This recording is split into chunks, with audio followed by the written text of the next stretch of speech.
Audio on कर लो तुसी, but otherwise बंद रखना उसਨੂੰ। और विचों पूछ सकते हो, सैशन दे अंत तक रोकन की जरूरत नहीं है, विच भी सवाल पूछ सकते हो तुसी। ठीक है, तो शुरू करिए नरजीत। हाँ जी मैम, हाँ जी। नमस्कार, सत श्री अकाल, जी आया नू, ਤੁਹਾਡਾ ਖੈਰ ਮਕਦਮ ਹੈ ਇਸ ਸੈਸ਼ਨ ਵਿੱਚ ਪੰਜਾਬੀ ਵਿੱਚ। ਨਰਜੀਤ ਨੇ ਕਿਹਾ ਕਿ मैडम इस सैशन पंजाबी च करो, मैं क्या जरूर करने की कोशिश करने आ, देखिए किस तरह चलता है। ते आज का जो टॉपिक लिया वो है मल्टीपल इंटैलिजेंस वाला। मल्टीपल इंटैलिजेंस वैसे तो तुसी सब समझते हो की है, बट फिर भी ओदा एक पंजाबी तर्जुमा अगर मैं करा तो यह कहांगा कि बहुबौद्धिक कौशल बच्चे दा, ओदी सक्षमता, ओदी वजह क्यों है, क्यों असी इसकी इतनी गल आजकल शुरू कर दी है। पहले तो कभी नहीं सोचा सी। हर टीचर क्लास जाती है, एक चीज पढ़ाती कि वन साइज फिट्स ऑल करके आ जाती कि जो मैं पढ़ाया हर बच्चे को पढ़ लेना चाहिए, और नहीं पढ़िया तो खोता है, नलायक है, गधा है। पर कोई बच्चा नलायक नहीं होता, हर बच्चा सक्षम है, हर बच्चा विलक्षण है अपने आप में। इस करके इस सिद्धांत को समझने की बड़ी जरूरत है कि एक ही है बहुबौद्धिक कुशलता, यानी हर बच्चे विच अलग अलग कुशलता है। क्या इसका मतलब ये होता है कि एक तरह की बुद्धि है बच्चे च? नहीं, बुद्धि तो अनेक तरह की होती है, पर ओदी एक सक्षमता होती है, एक कौशल होता है जिसके नाल वो बहुत अच्छा काम कर सकता है, सीख सकता है।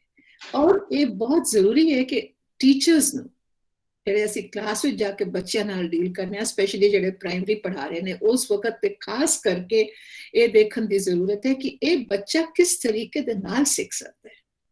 ਉਸ ਬੜੀ ਵਿਚਿੱਤਰ ਗੱਲ ਇਹ ਹੈ ਕਿ ਇਸ ਥਿਉਰੀ ਨੂੰ, ਇਸ ਸਿਧਾਂਤ ਨੂੰ ਬਣਾਉਣ ਵਾਲਾ ਬੰਦਾ ਆਪ ਵੀ ਚੈਲੰਜ ਸੀ, ਹਾਵਰਡ ਗਾਰਡਨਰ। उसने जब थ्योरी बनाई, उसने देखा कि जब मैं सीखना मैं भी वही चीज सीख सकना, पर मेरे सीखने का तरीका अलग है। इस करके उसने ऑब्जर्व किया, देखा बच्चों को और रियलाइज किया कि भाई हर बच्चा सीख सकता है। एक कह देना, लेबल कर देना किसी बच्चे को कि वो सीख नहीं सकता, वो नलायक है, कोई बच्चा नलायक पैदा नहीं होता, हर बच्चा लायक पैदा होता है, हर बच्चा सक्षम पैदा होता है। असी उसको नलायक लेबल करके नलायक बना देने, उसकी सीखण की क्षमता को कुंद कर देने, बार बार ये बोल के कि वो सीख नहीं सकता, क्योंकि पर बच्चा सीख सकता है। ये देखने की जरूरत है कि वो किस तरह सीख सकता है। ते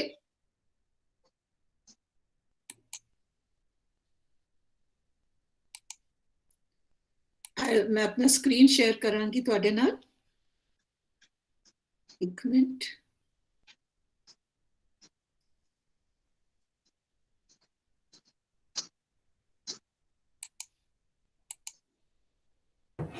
हो गया मैम, दिख रहा है। नहीं, बट कैन यू सी है पूरा? जी मैम, पूरा नहीं, साइड दिख रहा है। वैसे इन्होंने एनलार्ज कर दिया, तो डबल क्लिक करके इसनो मैं स्लाइड शो ते ले आनी है, फुल दिखेगा पूरा।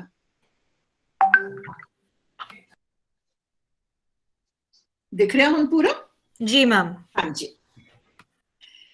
ये सिद्धांत देखिए की कहता है, हावर्ड गार्डनर साहब ने क्या किया।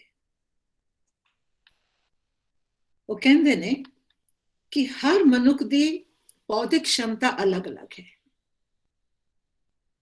हर व्यक्ति अलग अलग तरीके नाल सीख सकता है।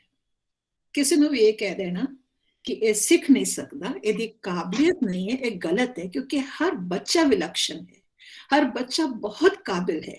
उसको समझने की जरूरत है, उसकी विलक्षणता, उसकी क्षमता समझने की बहुत जरूरत है। और इस गल नू एक छोटे जे कार्टून क्लिप नाल तुहानू समझानी आ कि ਇਹ ਚੀਜ਼ जो ਅਸੀਂ करने क्लास कि मैं तो सिखाया पर वो सीखिया नहीं। मैं तो क्लास बड़ा चंगा काम करके आई, मैं तो पढ़ाया, मैं तो बोर्ड ते भी लिखिया, मैं समझाया, मैं बोलती रही, पर अगला तो सीखिया ही नहीं। तो कहता कि मैं सिर्फ ये क्या कि मैं सिखाया है, मैं ये तो नहीं किया कि उन्हें सीख लिया। तो क्यों नहीं सीखिया? ये सोचने की गल है, वो क्यों नहीं सीखिया? ਇਹਦੀ वजह की हो सकती है? देखिए ਇਹਦੀ वजह ਇਹਨਾਂ ਵਿੱਚੋਂ ਕਿਹੜੀ ਹੋ ਸਕਦੀ ਕਿ ਟੀਚਰ ਨੇ ਉਸ ਵੱਲ ਧਿਆਨ ਹੀ ਨਹੀਂ ਦਿੱਤਾ। ਉਹ ਕੁਝ ਬੱਚੇ ਨੂੰ ਪੜ੍ਹਾਉਂਦੀ ਰਹੇਗੀ ਕਿ ਇਹ ਬੱਚੇ ਤੇ ਅੱਛੇ ਨੰਬਰ ਲਿਆਉਂਦੇ ਨੇ, ਬਸ ਉਹਦੀ ਨਜ਼ਰ ਉਹਨਾਂ ਵੱਲ, ਉਹਨਾਂ ਨੂੰ ਅੱਗੇ ਬਿਠਾਇਆ ਹੋਇਆ, ਉਹਨਾਂ ਨੂੰ ਪੜ੍ਹਾਉਂਦੀ ਰਹੇਗੀ। ਜਾਂ ਉਸਦੀ ਬੌਧਿਕ क्षमता नहीं समझी गई, पहचानी नहीं टीचर ने कि ਉਹਦੇ ਸਿੱਖਣ ਦਾ ਕੀ ਤਰੀਕਾ, या कि ਉਹਨੂੰ ਅਸੀਂ ਗਧਾ ਖੋਤਾ ਕਹਿ ਦਿੱਤਾ, ਜਾਨਵਰ ਹੈ, ਜਾਂ ਸਾਡੀ ਕਲਾਸ ਹੀ ਇੰਟਰਸਟਿੰਗ ਨਹੀਂ ਸੀ। ਇਹਨਾਂ ਵਿੱਚੋਂ ਕਿਹੜਾ ਕਾਰਨ ਹੋ ਸਕਦਾ ਹੈ?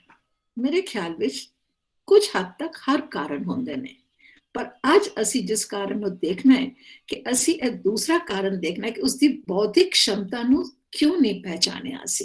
अगर ਅਸੀਂ ਉਸਦੀ ਬੌਧਿਕ क्षमता ਨੂੰ ਪਹਿਚਾਨੇ ਤੇ ਇਹ ਸਾਰੇ ਜਿੰਨੇ ਬਾਕੀ ਦੇ ਕਾਰਨ ਨੇ ਇਹ ਬੇਕਾਰ ਹੋ ਜਾਣਗੇ, ਇਹ ਰਹਿਣਗੇ ਹੀ ਨਹੀਂ। ਇਹ ਕਾਰਨ ਰਹਿਣ ਦੀ ਕੋਈ ਵਜ੍ਹਾ ਹੀ ਨਹੀਂ ਰਹੇਗੀ ਅਗਰ ਅਸੀਂ ਇਹ ਦੂਸਰੇ ਵਾਲੇ ਨੂੰ ਪਹਿਚਾਨ ਲਈਏ ਔਰ ਇਸ ਪ੍ਰੋਬਲਮ ਦਾ ਇਲਾਜ ਕਰ ਲਈਏ, ਇਸ ਬਿਮਾਰੀ ਦਾ ਇਲਾਜ ਕਰ ਲਈਏ। ਅਸੀਂ ਇਹ ਨਾ ਕਰੀਏ ਕਿ ਭਾਈ ਵਨ ਸਾਈਜ਼ ਫਿਟਸ ਆਲ ਜਿਹੜਾ ਹੁੰਦਾ ਨਾ ਕਿ ਇਹ ਇਮਤਿਹਾਨ ਸਭ ਨੇ ਦੇਣਾ ਹੈ। क्यों देना है? क्योंकि निरपक्ष चुनाव करना है, फेयर करना है। आपको सब ने इस झाड़ ते चढ़ना है, फटाफट चढ़ जाओ। हुण ओदे है कौन जड़े इम्तिहान वास्ते आए ने? एक कां बैठा है, बांदर बैठा है, और पेंगुइन है, हाथी है, मछली है, और भी 2-3 जानवर बैठे ने, और सब ने झाड़ ते चढ़ना है। ये दसो कि जितने भी इतने जानवर बैठे ने वो सारे झाड़ ते चढ़ सकते हैं? क्या ये इम्तिहान वाजिब है?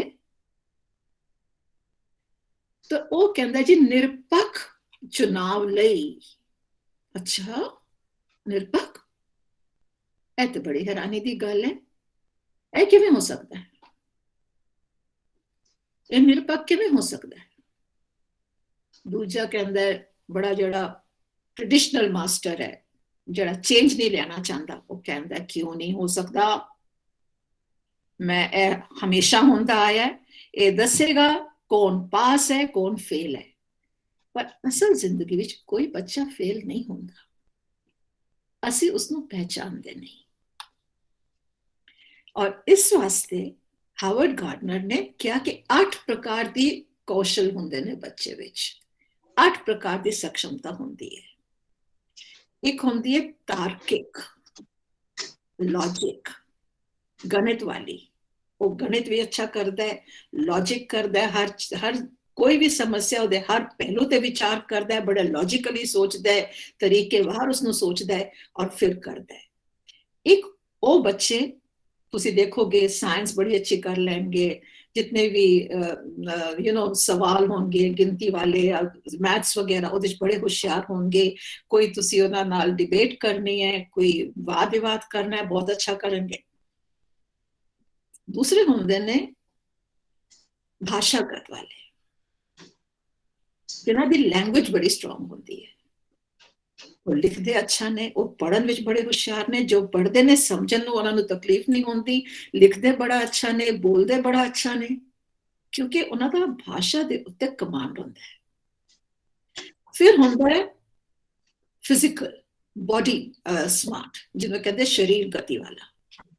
वो बच्चा तुसी देखो कि क्लास विच एक जगह बैठ नहीं सकता, और अक्सर असीं कहने हैं कि एक बच्चा ना क्लास नूं बड़ा डिस्टर्ब करता है, क्योंकि ये बैठता ही नहीं एक जगह, हिलदा डुलदा रहंदा, कदी इत्थे कदी उत्थे।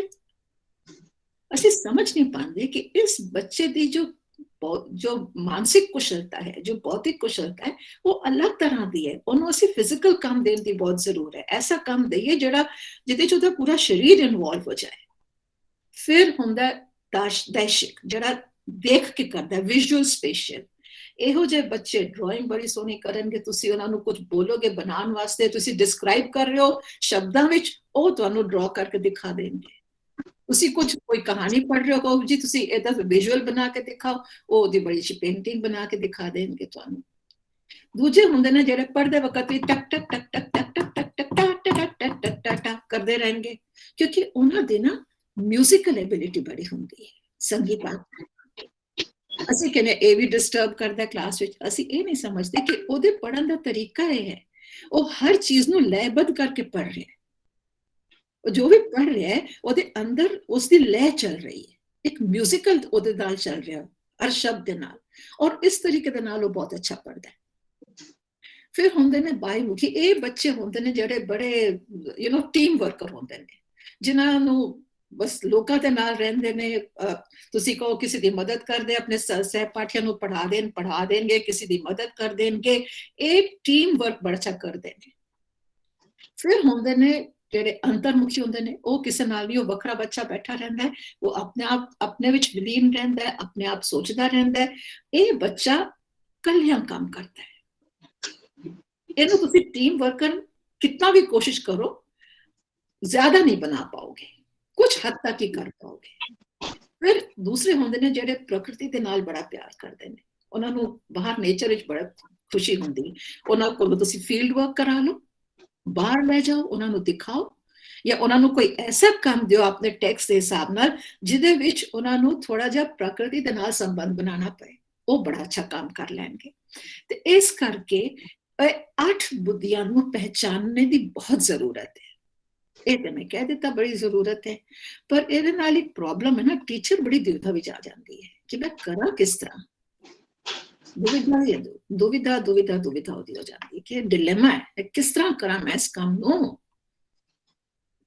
ਇਹ ਤੇ ਬੜਾ ਔਖਾ ਕੰਮ ਹੈ। ਤੁਸੀਂ ਕਹਿ ਦਿੱਤਾ ਜੀ 8 ਪ੍ਰਕਾਰ ਦੇ ਬੱਚੇ ਹੋਣਗੇ, ਹੁਣ ਮੈਂ ਕਿਸ ਨੂੰ ਪੜਾਵਾਂ ਕਲਾਸ ਵਿੱਚ, ਮੈਂ ਕਿਸ ਤਰ੍ਹਾਂ ਆਈਡੈਂਟੀਫਾਈ ਕਰਾਂ ਕਿ ਕਿਹੜਾ ਬੱਚਾ ਕਿਸ ਤਰੀਕੇ ਦੇ ਨਾਲ ਪੜ੍ਹਨ ਵਾਲਾ ਹੈ।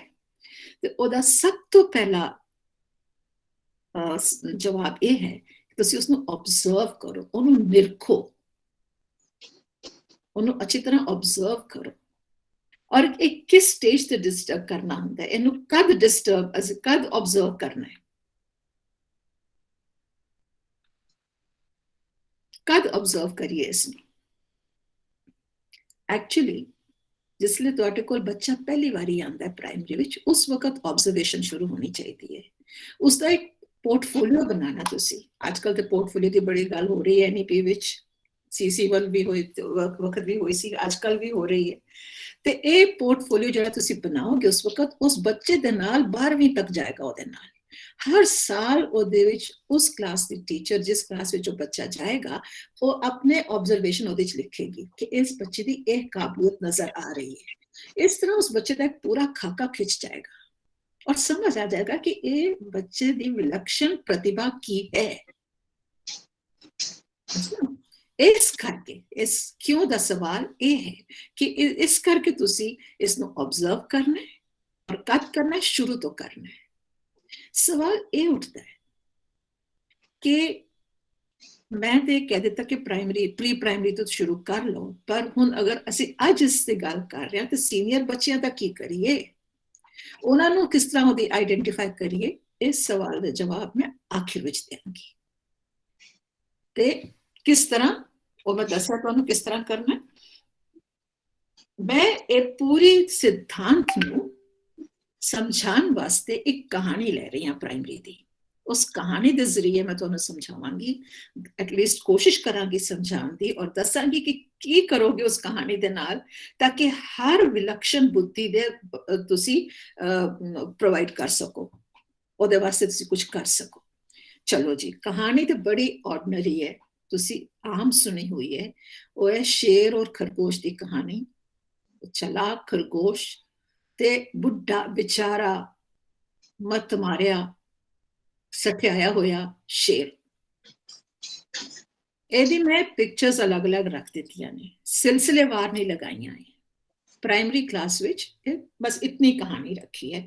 ਇਹਨੂੰ ਜੇ ਤੁਸੀਂ ਮਿਡਲ ਸਕੂਲ ਤੱਕ ਲੈ ਜਾਣਾ ਚਾਹੁੰਦੇ ਹੋ ਤੇ ਇਹਦੇ ਵਿੱਚ ਮੈਂ 3 ਤਸਵੀਰਾਂ ਇੱਕ ਦੂਸਰੀ ਕਹਾਣੀ ਦੀ ਇੱਥੇ ਰੱਖ ਦਿੱਤੀਆਂ। ਇਹਨਾਂ ਸਭ ਨੂੰ ਮਿਲਾ ਕਰਕੇ ਤੁਸੀਂ ਮਿਡਲ ਸਕੂਲ ਵਿੱਚ ਕੰਮ ਕਰ ਸਕਦੇ ਹੋ। ਓਕੇ, ਪਰ ਅਜੇ ਪ੍ਰਾਇਮਰੀ ਕਲਾਸਿਸ ਦੀ ਗੱਲ ਕਰ ਰਹੇ ਹਾਂ ਤੇ ਇਹ ਤੁਸੀਂ ਦੇਖੋ ਕਿ ਕੋਈ ਵੀ ਸਿਲਸਿਲੇਵਾਰ ਨਹੀਂ ਲੱਗੀ ਹੋਈ ਹੈ। ਚਲੋ ਜੀ, ਹੁਣ ਅਸੀਂ ਪਹਿਲਾ ਵਾਲਾ ਲੈ ਲਈਏ ਕਿ ਲੌਜੀਕਲ ਵਾਲਾ ਜਿਹੜਾ ਹੈ, ਜਿਹੜਾ ਤਾਰਕਿਕ ਬੁੱਧੀ ਵਾਲਾ ਹੈ, ਜਿਹੜਾ ਗਣਿਤज्ञ ਹੈਗਾ, ਤਾਰਕਿਕ ਬੁੱਧੀ ਗਣਿਤज्ञ। ਇਹ ਬੱਚੇ ਕੀ ਕਰ ਸਕਦੇ ਨੇ, ਇਹ ਸਮੱਸਿਆ ਸੁਲਝਾ ਸਕਦੇ ਨੇ। ਬਹੁਤ ਅੱਛੇ ਤਰੀਕੇ ਨਾਲ ਤਰਕ ਵਿਤਰਕ ਕਰਕੇ ਹਰ ਪਹਿਲੂ ਤੇ ਵਿਚਾਰ ਕਰਕੇ ਹਰ ਸਮੱਸਿਆ ਦਾ ਸਮਾਧਾਨ ਕੱਢ ਲੈਣਗੇ, ਕਿਉਂਕਿ ਇਹ ਹਰ ਚੀਜ਼ ਨੂੰ ਬੜੇ ਆਰਾਮ ਨਾਲ, ਬੜੇ ਵਿਚਾਰ ਨਾਲ ਸੋਚਣਗੇ ਉਹਦੇ ਬਾਰੇ ਚ, ਔਰ ਫਿਰ ਉਹਦਾ ਸਮਾਧਾਨ ਕੱਢਣਗੇ।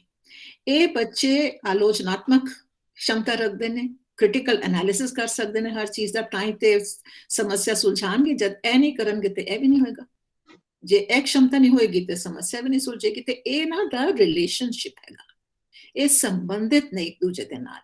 ये वैज्ञानिक प्रयोग बड़ा अच्छा करते हैं, ये वाद विवाद डिबेट बड़ी अच्छी करते हैं। तो चलो हुण इस कहानी नूं अगर मैं लिया शेर और खरगोश की कहानी, इहदे विच मैं इस बुद्धि दे बच्चे वास्ते की कर सकनी हां, ਉਹਨੂੰ मैं किस तरह इस कहानी दे विच इन्वॉल्व कर सकनी हां। चलो जी देखिए, एक तो कह देता जी टाइमलाइन बना लो।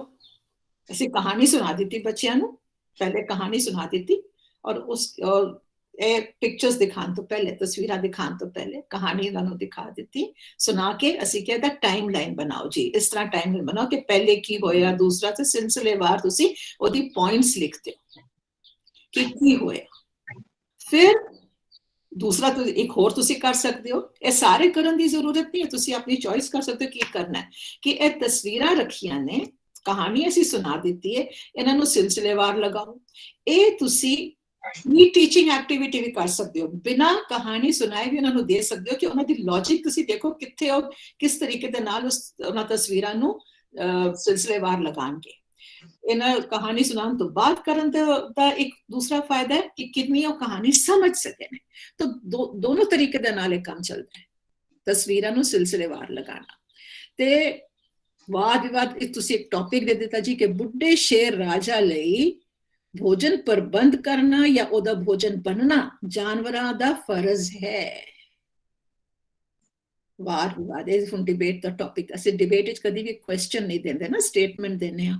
ਇਹ ਸਟੇਟਮੈਂਟ ਤੁਸੀਂ ਕਰ ਦਿੱਤੀ, ਹੁਣ ਤੁਸੀਂ ਜੇ ਇਹਦੇ ਉੱਤੇ ਵਾਦ ਵਿਵਾਦ ਕਰੋ ਕਿ ਸਾਡਾ ਫਰਜ਼ ਹੈ ਉਹਦਾ ਭੋਜਨ ਬਣਨਾ, ਉਹਦਾ ਪ੍ਰਬੰਧ ਕਰਨਾ। ਪ੍ਰਬੰਧ ਤੇ ਕਰਦੀ, ਪਰ ਅਸੀਂ ਭੋਜਨ ਕਿਉਂ ਬਣੀ? ਉਹ ਤੇ ਉਹਨੇ ਤਾਂ ਸਾਨੂੰ ਕਿਹਾ ਕਿ ਅਸੀਂ ਰੋਜ਼ ਇੱਕ ਜਾਨਵਰ ਜਾਏਗਾ ਉਹਦਾ ਭੋਜਨ ਬਣੇਗਾ। ਇਹ ਤੇ ਗੱਲ ਗਲਤ ਹੈ ਨਾ। ਇਸ ਤਰੀਕੇ ਦੇ ਨਾਲ ਤੁਸੀਂ ਕਲਾਸ ਵਿੱਚ ਉਹਨਾਂ ਨਾਲ ਡਿਸਕਸ਼ਨ ਕਰ ਸਕਦੇ ਹੋ, ਉਹਨਾਂ ਨੂੰ ਡਿਬੇਟ ਕਰਾ ਸਕਦੇ ਹੋ। ਤੇ ਇਹਨਾਂ ਵਿੱਚੋਂ ਤੁਸੀਂ ਚਾਹੋ ਤੇ ਤਿੰਨੋਂ ਚੀਜ਼ਾਂ ਕਰਾ ਲਓ, ਚਾਹੋ ਤੇ ਕੋਈ ਇੱਕ ਕਰਾ ਲਓ। I have given you an option, ਮੈਂ ਤੁਹਾਨੂੰ ਆਪਸ਼ਨ ਦੇ ਦਿੱਤੀ ਹੈ ਇਸ ਦੀ। ਹੁਣ ਚਲਿਏ ਜੀ ਦੂਜੇ ਵੱਲ, ਇਹ ਭਾਸ਼ਾ। ਇਹ ਵਾਲੇ ਭਾਸ਼ਾ ਉਪਯੋਗ ਵਿੱਚ ਬੜੇ ਮਾਹਿਰ ਹੁੰਦੇ ਨੇ। ਅੱਛਾ, ਇਹ ਤੁਸੀਂ ਕਹਾਣੀ ਦਿੱਤੀ, ਕਹੋ ਜੀ ਇਹਦਾ ਤੁਸੀਂ ਪੋਸਟਰ ਬਣਾ ਦਿਓ, ਇਹਦੇ ਵੀਡੀਓ ਬਣਾ ਦਿਓ, ਇਹਦੀ ਕਹਾਣੀ ਸੁਣਾਓ, ਲਿਖੋ ਆਪਣੇ ਆਪ। ਤੁਸੀਂ ਮੈਂ ਸੁਣਾ ਦਿੱਤੀ ਹੈ, ਹੁਣ ਤੁਸੀਂ ਆਪਣੇ ਲਫ਼ਜ਼ਾਂ ਵਿੱਚ ਲਿਖੋ। ਤੁਸੀਂ ਇਹਦੇ 'ਚ ਕੋਈ ਟਵਿਸਟ ਦੇਣਾ ਚਾਹੁੰਦੇ ਹੋ ਉਹ ਦੇ ਦਿਓ, ਕੁਝ ਹੋਰ ਤਰੀਕੇ ਦੇ ਨਾਲ ਤੁਸੀਂ ਇਸ ਨੂੰ ਪੇਸ਼ ਕਰਨਾ ਚਾਹੁੰਦੇ ਹੋ, ਕੋਈ ਨਵੀਂ ਗੱਲ ਇਹਦੇ ਜੋੜਨਾ ਚਾਹੁੰਦੇ ਹੋ ਜੋੜ ਦਿਓ। ਤੇ ਥੋੜੀ ਐਡਵਾਂਸ ਕਲਾਸ ਵਿੱਚ ਵੀਡੀਓ, ਅੱਜ ਕੱਲ੍ਹ ਤੇ ਛੋਟੇ ਛੋਟੇ ਬੱਚੇ ਵੀ ਸਮਾਰਟਫੋਨ ਲੈ ਕੇ ਵੀਡੀਓ ਸ਼ੀਡੀਓ ਬਣਾ ਲੈਂਦੇ ਨੇ, ਤੇ ਉਹਨਾਂ ਨੂੰ ਕਹੋ ਜੀ ਵੀਡੀਓ ਬਣਾ ਲਓ ਇਹਦਾ, ਤੁਸੀਂ ਆਪਣੇ ਆਪ ਮੁਖੌਟੇ ਲਗਾ ਕੇ ਤੁਸੀਂ ਬਣ ਜਾਓ ਅਲੱਗ ਅਲੱਗ ਜਾਨਵਰ, ਔਰ ਫਿਰ ਵੀਡੀਓ ਬਣਾ ਲਓ। ਤੇ ਇਹਨਾਂ ਦਾ ਕੰਮ ਹੈ ਇਹ ਪੜ੍ਹਨਾ, ਲਿਖਣਾ, ਬੋਲਣਾ। ਇਹਨਾਂ ਤਿੰਨੋਂ ਚੀਜ਼ਾਂ ਵਿੱਚ ਜਿੱਥੇ ਭਾਸ਼ਾ ਦਾ ਉਪਯੋਗ ਹੁੰਦਾ ਹੈ ਇਹ ਬਹੁਤ ਹੁਸ਼ਿਆਰ ਹੁੰਦੇ ਨੇ। ਤੇ ਚਲੋ ਦੇਖੀਏ ਕਿ ਇਹਦਾ ਅਸੀਂ ਇਸ ਕਹਾਣੀ ਦੇ ਨਾਲ ਕੀ ਕਰ ਸਕਦੇ ਹਾਂ। ਕਿ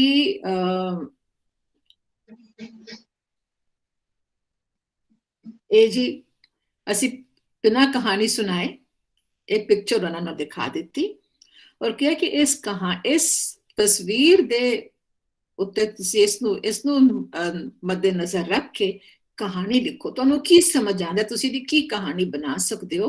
ਤੇ ਚਲੋ ਕਹਾਣੀ ਬਣਾਓ। ਦੂਸਰਾ ਹੋ ਸਕਦਾ ਹੈ ਕਿ ਰੋਲ ਪਲੇ ਕਰਾ ਸਕਦੇ ਹੋ ਤੁਸੀਂ, ਕਿ ਖਰਗੋਸ਼ ਬਣ ਕੇ ਜੰਗਲ ਦੇ ਜਾਨਵਰਾਂ ਨੂੰ ਦੱਸੋ ਸ਼ੇਰ ਨੂੰ ਕਿਵੇਂ ਬੇਵਕੂਫ ਬਣਾਇਆ।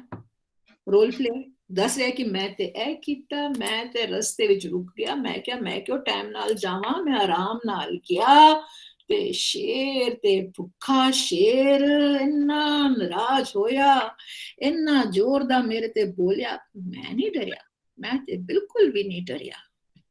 मैं क्या शेर राजा जी, मैं की करदा रस्ते च ते ਮੈਨੂੰ ਇੱਕ ਹੋਰ ਸ਼ੇਰ ਮਿਲ ਗਿਆ। ਸੋ ਨਾਓ ਯੂ ਸੀ ਇਸ ਤਰ੍ਹਾਂ ਤੁਸੀਂ ਰੋਲ ਪਲੇ ਕਰਾ ਸਕਦੇ ਹੋ। ਹੋਰ ਤੁਸੀਂ ਬਾਕੀ ਹੋਰ ਦੇਖੋ ਤੁਸੀਂ ਕੀ ਕਰ ਸਕਦੇ ਹੋ ਇਹਦੇ ਨਾਲ, ਯੂ نو ਕਿ ਤੁਸੀਂ ਵਰਡ ਗ੍ਰਿਡ ਬਣਾਓ, ਤੁਸੀਂ ਉਹਨਾਂ ਦਾ ਸ਼ਬਦਕੋਸ਼ ਜ਼ਿਆਦਾ ਇੰਪਰੂਵ ਕਰਨਾ ਹੈ, ਵੋਕੈਬਲਰੀ ਉਹਨਾਂ ਦੀ ਵਧਾਣੀ ਹੈ, ਤੇ ਤੁਸੀਂ ਵਰਡ ਗ੍ਰਿਡ ਬਣਾ ਲਓ ਨਾਲ, है ना। अच्छा देखिए और आगे चलिए जी। कहानी और मेरी चश्मे वाली है वो बड़ी हैगी है, वो बड़ी बढ़िया सुनाती कहानी है। तो हाँ जी किसी दा ऑडियो चल रहा जी? मैम बंद हो गया। अच्छा विजुअल स्पेशल, ये बच्चे ना एक्टिंग बड़ी अच्छी करते हैं, डांस करेंगे, एक्टिंग करेंगे, ते यू नो फ्लो चार्ट ਇਹਨਾਂ ਤੋਂ ਬਣਵਾ ਲਓ, ਇਹਨਾਂ ਨੂੰ ਮੈਪਿੰਗ ਕਰ ਦਿਓ ਜੀ ਇਸ ਕਹਾਣੀ ਦੀ, ਜਿਵੇਂ ਮੈਂ ਟਾਈਮਲਾਈਨ ਕਿਹਾ ਸੀ ਨਾ, ਉਹ ਇਹ ਸਭ ਕਰ ਸਕਦੇ ਨੇ। ਤੇ ਰੰਗ ਭਰੋ ਤੁਸੀਂ ਤਸਵੀਰਾਂ ਵਿੱਚ। ਤੇ ਇਹ ਤੁਸੀਂ ਦੇਖੋ ਜੀ, ਇਹ ਮੈਂ ਥੱਲੇ ਇਹ ਲਿਖਿਆ, ਕੋਸ਼ਿਸ਼ ਕੀਤੀ ਹੈ ਪੰਜਾਬੀ ਚ ਲਿਖਣ ਦੀ, ਕਿ ਐਮੀ ਵਧੀਆ ਪੇਂਟਿੰਗ ਕਰਦੀ ਹੈ, ਬਹੁਤ ਚੰਗੀ ਬਣਾਉਂਦੀ ਹੈ। ਤੇ ਉਹ ਕਹਿੰਦਾ ਕਿ ਉਹ ਇਸ ਕਰਕੇ ਕਿ ਉਸਦੀ ਵਿਜ਼ੂਅਲ ਸਪੇਸ਼ਲ ਬੁੱਧੀ ਬਹੁਤ ਉੱਚੀ ਹੈ, ਬਹੁਤ ਵਿਕਸਿਤ ਹੈ। ਤੇ ਇਹੋ ਜਿਹੇ ਬੱਚੇ ਨਾ ਪੇਂਟਿੰਗ ਵਗੈਰਾ ਬੜੀ ਅੱਛੀ ਬਣਾਉਂਦੇ ਨੇ, ਵਿਜ਼ੂਅਲ ਸਪੇਸ਼ਲ ਵਾਲੇ, ਜਿਹੜੇ ਜਿਨ੍ਹਾਂ ਨੂੰ ਸਾਹਮਣੇ ਚੀਜ਼ ਦੇਖਣ ਦੀ ਆਦਤ ਹੈ, ਉਹ ਦੇਖ ਕੇ ਸਿੱਖਦੇ ਨੇ। ਤੁਸੀਂ ਵੇਖਿਆ ਹੋਏਗਾ ਨਾ, ਤੁਸੀਂ ਕਲਾਸ ਵਿੱਚ ਕਈ ਵਾਰੀ ਵੀਡੀਓ ਚਲਾ ਦਿਓ ਜਾਂ ਤਸਵੀਰ ਦਿਖਾਓ, ਕੁਝ ਬੱਚੇ ਉਸ ਤੋਂ ਦੇਖ ਕੇ ਬਹੁਤ ਜਲਦੀ ਸਮਝ ਜਾਂਦੇ ਨੇ। ਇਹ ਬੱਚੇ ਵਿਜ਼ੂਅਲ ਸਪੇਸ਼ਲ ਵਾਲੇ ਹੁੰਦੇ ਨੇ।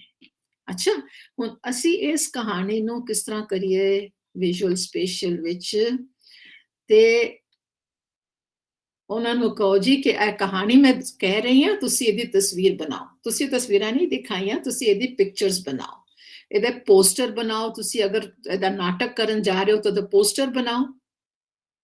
ਅਸੀਂ ਅਗਰ ਇਸ ਤੇ ਨਾਟਕ ਬਣਾਉਣਾ ਤੇ ਅਸੀਂ ਇਹਦੀ ਉਹ ਵੀ ਤਾਂ ਕਰਨੀ ਹੈ ਨਾ, ਐਡਵਰਟਾਈਜ਼ਮੈਂਟ ਵੀ ਕਰਨੀ ਹੈ, ਤੇ ਇਹਦਾ ਤੁਸੀਂ ਪੋਸਟਰ ਬਣਾ ਦਿਓ, ਇਹਦਾ ਫਲੋ ਚਾਰਟ ਬਣਾ ਦਿਓ, ਪਪਟ ਬਣਾਓ। ਯੂ نو ਘਰ ਵਿੱਚ ਤੁਹਾਡੇ ਕੋਈ ਪੁਰਾਣੇ ਮੋਜੇ ਪਏ ਨੇ, ਕੋਈ ਪੁਰਾਣੇ ਕੱਪੜੇ ਪਏ ਨੇ, ਉਹਨਾਂ ਦੇ ਪਪਟ ਬਣਾਓ, ਔਰ ਉਹਦੇ ਨਾਲ ਤੁਸੀਂ ਖੇਡ ਦਿਖਾਓ, ਪੂਰਾ ਨਾਟਕ ਉਹਨਾਂ ਦੇ ਨਾਲ ਕਰਾਓ ਤੁਸੀਂ। ਤੇ ਇਹੋ ਜਿਹੇ ਬੱਚੇ ਬਹੁਤ ਅੱਛਾ ਕਰਦੇ। ਫਿਰ ਉਹਨਾਂ ਨੂੰ ਕਹੋ ਜੀ ਤੁਸੀਂ ਪ੍ਰੌਪਸ ਬਣਾ ਲਓ, ਸਟੇਜ ਤੁਸੀਂ ਪੂਰੇ ਸਟੇਜ ਦੀ ਡਿਜ਼ਾਈਨ ਕਰੋ, ਔਰ ਉਹਦੇ ਵਾਸਤੇ ਤੁਸੀਂ ਕੀ ਬਣਾ ਸਕਦੇ ਹੋ, ਯੂ نو ਜਿਹੜੇ ਤੁਹਾਡੀ ਵੇਸਟ ਚੀਜ਼ਾਂ ਪਈਆਂ ਨੇ ਉਹਦੇ ਨਾਲ ਤੁਸੀਂ ਕੀ ਬਣਾ ਸਕਦੇ ਹੋ। ਤੇ ਸਟੇਜ ਤੁਸੀਂ ਜੰਗਲ ਦਾ ਸੀਨ ਕ੍ਰੀਏਟ ਕਰਨਾ ਹੈ, ਔਰ ਤੁਸੀਂ ਉਹਦੇ ਵਾਸਤੇ ਪ੍ਰੌਪਸ ਬਣਾਓ। ਤੇ ਮੈਮ ਸਟੋਰੀ ਬੋਰਡਿੰਗ ਵੀ ਨਾ, ਮੇਕਿੰਗ ਸਟੋਰੀ ਬੋਰਡ, ਅੱਜਕੱਲ ਡਿਜੀਟਲ ਸਟੋਰੀ ਬੋਰਡ ਵੀ ਬਹੁਤ ਵਧੀਆ ਤਰੀਕਾ ਹੈ। ਬਿਲਕੁਲ ਬਿਲकुल ਬਿਲकुल ਬਿਲकुल ਮੈਂ ਤੇ ਆਈਡੀਆ ਦੇ ਰਹੀ ਹਾਂ, ਅੱਗੇ ਤੁਸੀਂ ਤੇ ਕਲਾਸ ਵਿੱਚ ਜਾ ਕੇ ਪੜ੍ਹਾਉਂਦੇ ਹੋ, ਤੁਹਾਡੇ ਕੋਲ ਤੇ ਹੋਰ ਜ਼ਿਆਦਾ ਆਈਡੀਆ ਹੋਣਾ ਹੈ ਨਾ। ਆਨਲਾਈਨ ਤੇ ਡਿਜੀਟਲੀ ਬਹੁਤ ਯੂਜ਼ਫੁਲ ਰਿਹਾ ਹੈ ਤਰੀਕਾ ਟੀਚਰਸ ਲਈ। ਦੇਖੋ ਇਹ ਹੁੰਦਾ ਕਿ ਆਨਲਾਈਨ ਤੇ ਬਹੁਤ ਅੱਛੀ ਚੀਜ਼ ਹੈ ਨਾ, ਇਹ ਤੇ ਅਸੀਂ ਡਿਨਾਈ ਨਹੀਂ ਕਰ ਸਕਦੇ that this is here to stay, online ਤੇ ਹੋਣ ਵਾਲਾ ਹੀ ਹੈ। ਪਰ ਜਿਸ ਲਈ ਉਹਨਾਂ ਤੁਸੀਂ ਆਪਣੇ ਹੱਥ ਨਾਲ ਇੱਕ ਪੇਪਰ ਤੇ ਬਣਾਉਣ ਵਾਸਤੇ ਕੁਝ ਕਹਿੰਦੇ ਹੋ, ਜਾਂ ਕੁਝ ਪ੍ਰੌਪਸ ਬਣਾਉਣ ਵਾਸਤੇ ਕਹਿੰਦੇ ਹੋ ਜਿੱਥੇ ਉਹ ਕਟਿੰਗ ਇਨਵੋਲਵਡ ਹੈ, ਪੇਂਟਿੰਗ ਇਨਵੋਲਵਡ ਹੈ, ਉਸ ਦਾ ਤੇ ਇੱਕ ਹੋਰ ਹੀ ਸਿੱਖਣਾ ਹੈ, ਯੂ نو ਉਹ ਜਿਹੜਾ ਸਿੱਖਣਾ ਹੋਏਗਾ ਉਹ ਜ਼ਿਆਦਾ ਇੰਟਰਨਲਾਈਜ਼ ਹੁੰਦਾ, ਆਤਮਸਾਤ ਜ਼ਿਆਦਾ ਹੁੰਦਾ ਹੈ। ਇਸ ਕਰਕੇ ਤੁਸੀਂ ਦੋਨਾਂ ਚੀਜ਼ਾਂ ਨੂੰ ਮਿਲਾ ਕੇ ਕਰੋ, ਕੁਝ ਤੁਸੀਂ ਆਨਲਾਈਨ ਕਰਾਓ, ਕੁਝ ਤੁਸੀਂ ਫਿਜ਼ੀਕਲੀ ਕਰਾਓ। ਮੇਰੀ ਤੇ ਇਹ ਸਲਾਹ ਹੈ ਕਿ ਖਾਲੀ ਇੱਕ ਤਰ੍ਹਾਂ ਦੇ ਨਾਲ ਨਾ ਕਰਾਓ, ਨਾ ਤੇ ਖਾਲੀ ਤੁਸੀਂ ਕਰਾਓ ਫਿਜ਼ੀਕਲ, ਨਾ ਤੇ ਖਾਲੀ ਕਰਾਓ ਆਨਲਾਈਨ, ਦੋਨਾਂ ਨੂੰ ਮਿਲਾ ਲਓ ਕਿਸੇ ਜਗ੍ਹਾ ਤੇ। ਜਿਸ ਤਰ੍ਹਾਂ ਮੈਂ ਕਿਹਾ ਕਿ ਵੀਡੀਓ ਬਣਾਉਣਾ ਹੈ, ਹੁਣ ਤੁਸੀਂ ਵੀਡੀਓ ਵਿੱਚ ਤੇ ਕਾਫੀ ਕੁਝ ਆਨਲਾਈਨ ਕਰਾ ਸਕਦੇ ਹੋ ਨਾ ਨਾਲ ਕੰਮ, ਹੈ ਨਾ, ਤੇ ਦੋਨੋਂ ਮਿਲਾ ਕੇ ਕਰੋ। ਹਾਂ ਪਰਫੈਕਟ ਮੈਮ, ਇਹ ਸੁਜੈਸ਼ਨ ਬਹੁਤ ਪਰਫੈਕਟ ਹੈ। ਤੇ ਜੋ ਵੀ ਟੀਚਰਸ ਅੱਜਕੱਲ ਯੂ نو ਯੰਗ ਟੀਚਰਸ ਜਿਹੜੇ ਆਨਲਾਈਨ ਪੜ੍ਹਾ ਵੀ ਰਹੇ ਆ, ਉਹਨਾਂ ਲਈ ਵੀ ਇਹ ਬਹੁਤ ਵਧੀਆ ਸੁਝਾਅ ਹੈ ਕਿ ਸਿਰਫ ਆਨਲਾਈਨ ਵੀ ਨਹੀਂ ਚੱਲਣਾ ਤੇ ਸਿਰਫ ਫਿਜ਼ੀਕਲ ਵੀ ਨਹੀਂ ਚੱਲਣਾ, ਹਾਈਬ੍ਰਿਡ ਮਿਲਾ ਕੇ ਕਰਾਓ। ਐਬਸੋਲੂਟਲੀ ਅਸੀਂ ਬੱਚਿਆਂ ਨੂੰ ਤਿਆਰ ਕਰਨਾ ਜੀ ਇਸ ਸਦੀ ਵਾਸਤੇ, 21st ਸੈਂਚੁਰੀ ਵਾਸਤੇ।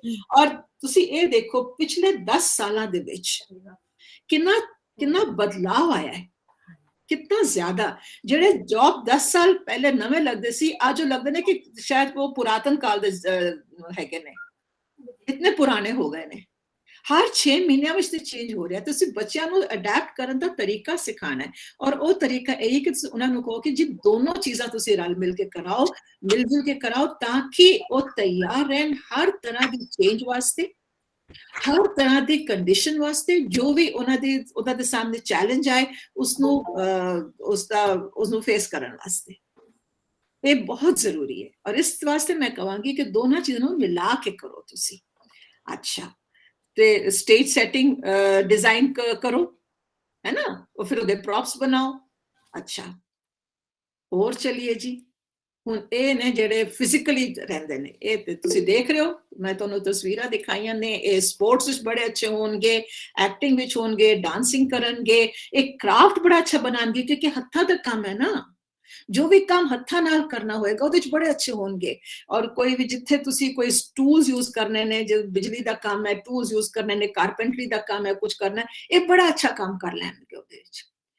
ਜਿਹੜਾ ਇਹ ਕਰਕੇ ਸਿੱਖਣ ਵਾਲਿਆਂ ਵਿੱਚੋਂ ਨੇ, ਵਿਜ਼ੂਅਲ ਸਪੇਸ਼ਲ ਦੇਖ ਕੇ ਸਿੱਖਣ ਵਾਲਿਆਂ ਵਿੱਚੋਂ ਨੇ, ਇਹ ਕਰਕੇ ਸਿੱਖਣ ਵਾਲਿਆਂ ਵਿੱਚੋਂ ਨੇ।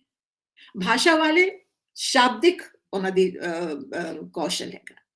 ਤੇ ਹਰ ਬੱਚੇ ਦਾ ਤੁਸੀਂ ਦੇਖ ਰਹੇ ਹੋ ਔਰ ਮੈਂ ਇੱਕ ਸਵਾਲ ਐਕਸਪੈਕਟ ਕਰ ਰਹੀ ਹਾਂ, ਦੇਖਣੀ ਹਾਂ ਤੁਸੀਂ ਪੁੱਛੋਗੇ ਕਿ ਨਹੀਂ ਪੁੱਛੋਗੇ। ਅੱਛਾ, ਤੇ ਇਹ ਬਾਡੀ ਸਮਾਰਟ ਹੁੰਦੇ ਨੇ। ਇਹ ਬੱਚੇ ਨਾ ਪੜ੍ਹ ਕੇ ਨਹੀਂ, ਇਹ ਕਰਕੇ ਸਿੱਖਦੇ ਨੇ, ਇਹ ਕਰਕੇ ਸਿੱਖਣ ਵਾਲਿਆਂ ਵਿੱਚੋਂ ਨੇ। ਇਹ ਐਕਟਿੰਗ ਬੜੀ ਅੱਛੀ ਕਰਨਗੇ, ਇਹ ਡਾਂਸ ਬੜਾ ਅੱਛਾ ਕਰਨਗੇ। ਤੇ ਇਹਨਾਂ ਵਾਸਤੇ ਜ਼ਰੂਰੀ ਹੈ ਕਿ ਤੁਸੀਂ ਇਹੋ ਜਿਹੇ ਬੱਚੇ ਰੋਲ ਪਲੇ ਬਹੁਤ ਵਧੀਆ ਕਰਨਗੇ। ਡਾਂਸ ਤੁਸੀਂ ਪੂਰੀ ਕਹਾਣੀ ਦਾ ਡਾਂਸ ਬਣਾ ਦਿਓ ਬੜਾ ਸੋਹਣਾ ਕਰਕੇ। ਤੁਸੀਂ ਉਹਨਾਂ ਨੂੰ ਕਹੋ ਤੁਸੀਂ ਇਹਦਾ ਡਾਂਸ ਬਣਾਓ, ਉਹ ਤੁਹਾਨੂੰ ਬਣਾ ਕੇ ਦਿਖਾਣਗੇ। ਤੁਸੀਂ ਕਿਉਂ ਨਹੀਂ ਸਿਖਾਣਾ, ਉਹ ਤੁਹਾਨੂੰ ਸਿਖਾ ਦੇਣਗੇ। ਉਹਨਾਂ ਨੂੰ ਕਰਨ ਦਿਓ, ਉਹਨਾਂ ਦੀ ਆਪਣੀ ਕ੍ਰੀਏਟੀਵਿਟੀ ਬਾਹਰ ਆਉਣ ਦਿਓ, ਉਹਨਾਂ ਦੀ ਰਚਨਾਤਮਕ ਬੁੱਧੀ ਨੂੰ ਤੁਸੀਂ ਬੜਾਵਾ ਦਿਓ, ਉਹਨਾਂ ਨੂੰ ਬੋਲਣ ਦਿਓ, ਉਹ ਕਰਨ ਦਿਓ, ਆਪਣੇ ਆਪ ਕਰਨ ਦਿਓ। ਅੱਛਾ, ਹੁਣ ਇਹ we have a few raised hands, a couple of raised hands. ਹਾਂਜੀ, ਬਬਲੀ ਮੈਮ, ਤੁਸੀਂ ਕੁਝ ਪੁੱਛਣਾ ਹੈ? ਪੁੱਛੋ ਜੀ। ਬਬਲੀ ਮੈਮ, ਮੈਮ ਸੁਣ ਰਹੇ? ਹਰਪ੍ਰੀਤ ਮੈਮ, ਹਾਂਜੀ ਬੋਲੋ। ਮੈਮ ਮੇਰਾ ਸਵਾਲ ਹੈ, ਜਦੋਂ ਬਹੁਤ ਸਾਰੇ ਬੱਚੇ ਨੇ 8 ਕੈਟੇਗਰੀਜ਼ ਦੇ ਬੱਚੇ, ਤੁਸੀਂ ਕਹਿੰਦੇ ਹੋ ਸ਼ੁਰੂ ਵਿੱਚ ਅਸੀਂ ਟੈਸਟ ਕਰੀਏ ਉਹਨਾਂ ਨੂੰ, ਹਾਂਜੀ, ਸਟਾਰਟ ਆਬਜ਼ਰਵਿੰਗ। ਹਾਂਜੀ, ਕਿਸ ਤਰ੍ਹਾਂ ਅਸੀਂ ਆਬਜ਼ਰਵ ਕਰ ਸਕਦੇ ਹਾਂ? ਕੁਐਸਚਨ ਪੇਪਰ ਦਾਂਗੇ ਡਿਫਰੈਂਟ ਕੁਐਸਚਨਸ ਦਾ, you can't do all the activities and how long does it ਟੇਕ?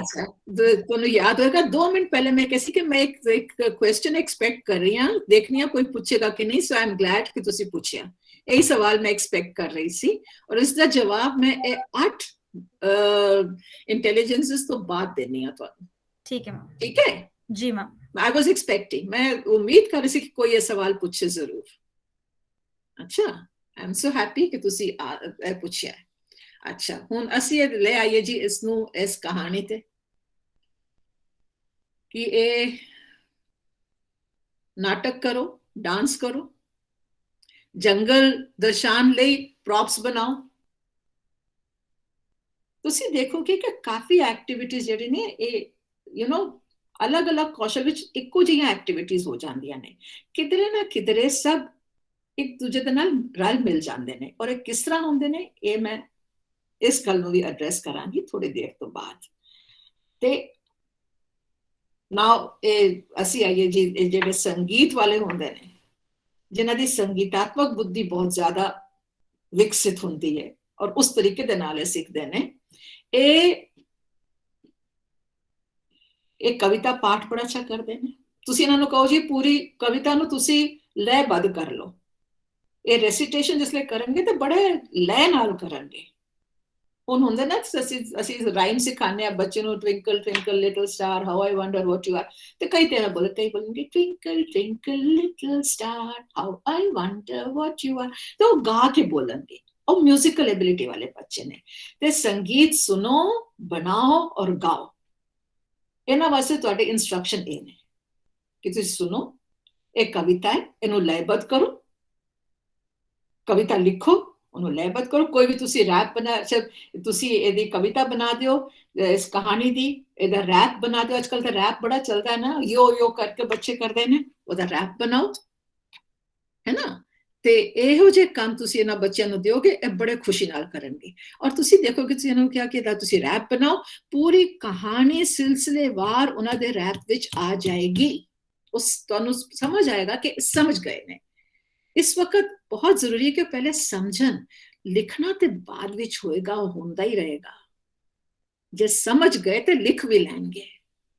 ਤੇ ਇਸ ਵਕਤ ਇਹ ਬਹੁਤ ਜ਼ਰੂਰੀ ਹੈ ਕਿ ਉਹ ਆਪਣੀ ਆਪਣੀ क्षमता ਦੇ ਅਨੁਸਾਰ ਸਿੱਖ ਲੈਣ ਤੁਸੀਂ ਜੋ ਸਿਖਾਣਾ ਚਾਹ ਰਹੇ ਹੋ।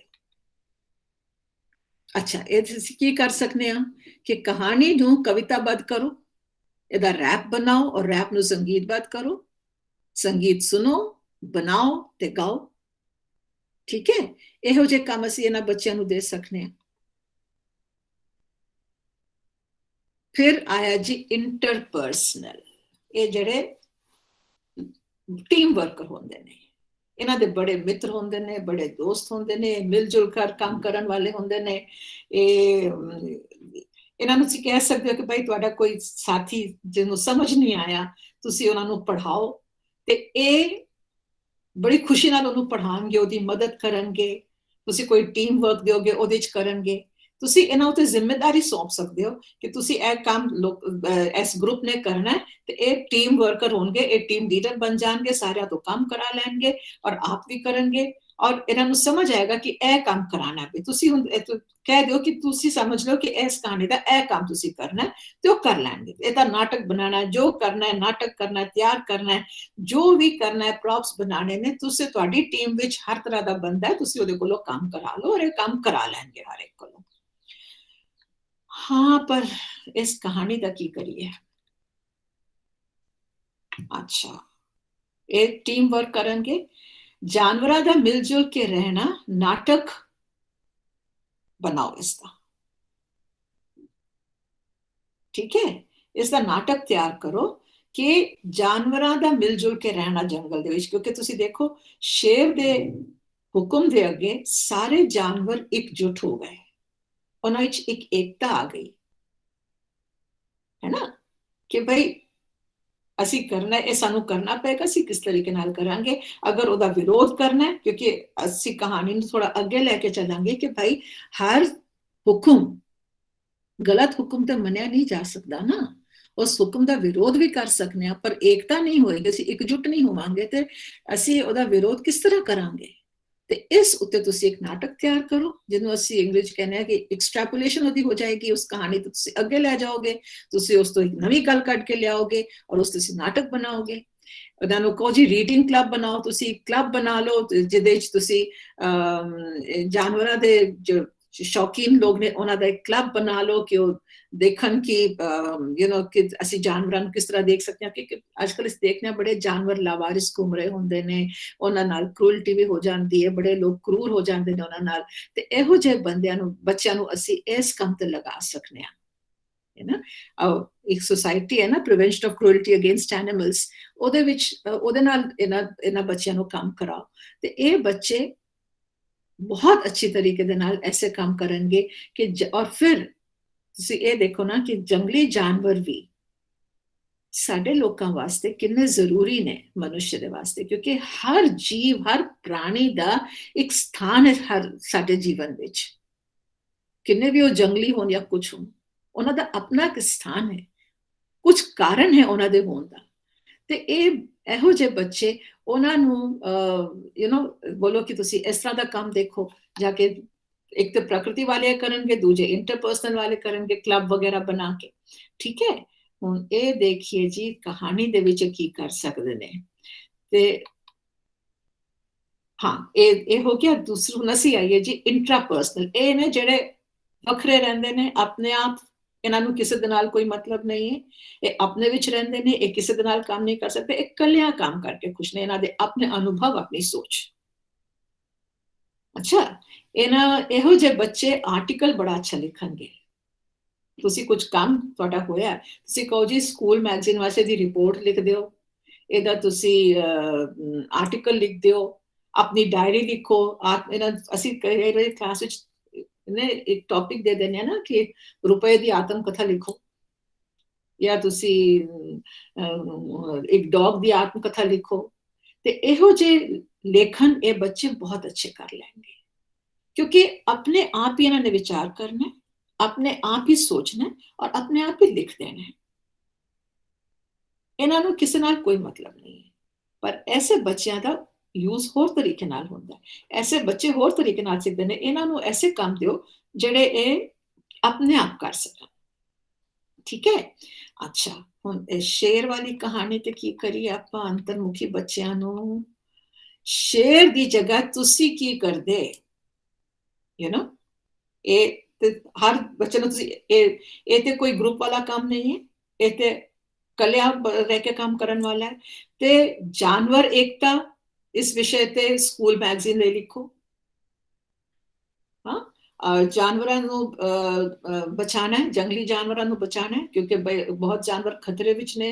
ਅਸੀਂ ਦੇਖ ਰਹੇ ਹਾਂ ਕਿ ਕਈ ਜਗ੍ਹਾ ਤੇ ਸ਼ੇਰ ਮਾਰੇ ਜਾਂਦੇ ਨੇ, ਹਾਥੀ ਮਾਰੇ ਜਾਂਦੇ ਨੇ, ਐਸੇ ਜਾਨਵਰ। ਤੇ ਲੋਕ ਆਪਣੇ ਲਾਲਚ ਵਿੱਚ ਆ ਕੇ ਉਹਨਾਂ ਦਾ ਖਾਤਮਾ ਕਰੀ ਜਾਂਦੇ ਨੇ। ਤੇ ਇਹਨਾਂ ਨੂੰ ਬਚਾਣਾ ਕਿਉਂ ਜ਼ਰੂਰੀ ਹੈ? ਕਿਉਂਕਿ ਪ੍ਰਕਿਰਤੀ ਨੂੰ ਬਚਾਉਣ ਵਾਸਤੇ ਇਹਨਾਂ ਨੂੰ ਵੀ ਬਚਾਉਣਾ ਪਏਗਾ।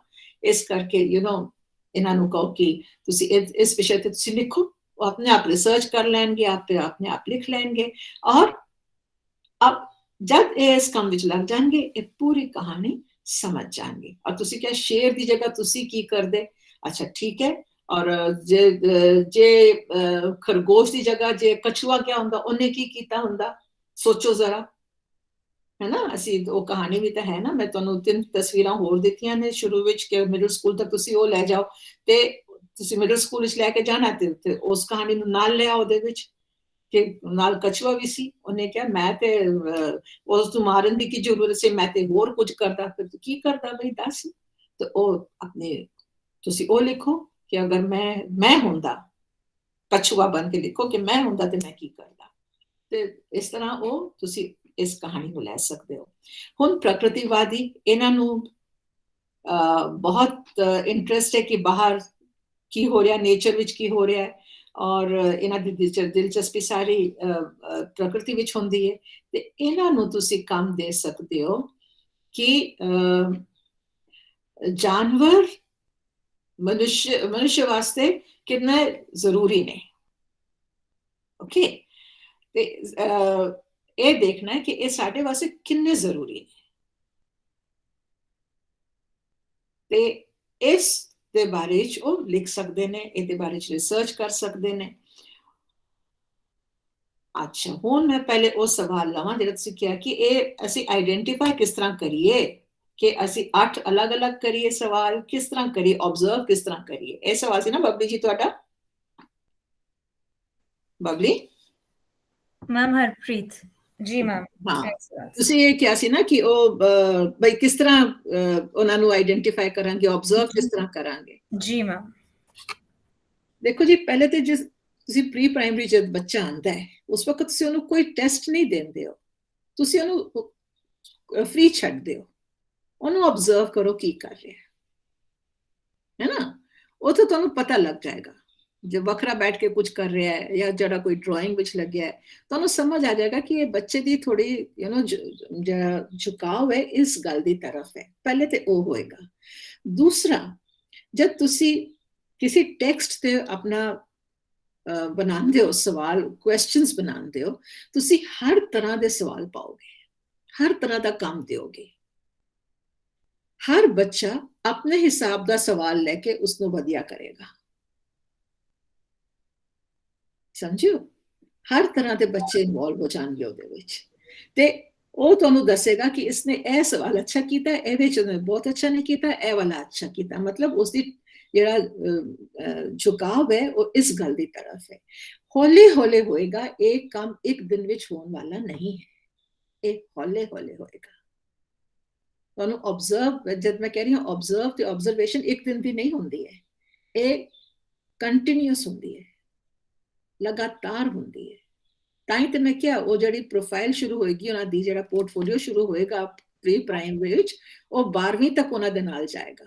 हर साल टीचर उसदे उत्ते अपने कमेंट्स पाएगी कि इस बच्चे दी ए विलक्षणता में देखी है, इसकी इधर झुकाव इस तरफ, इस तरह रिझाव इस तरफ है, इस एक काम अच्छा करता है।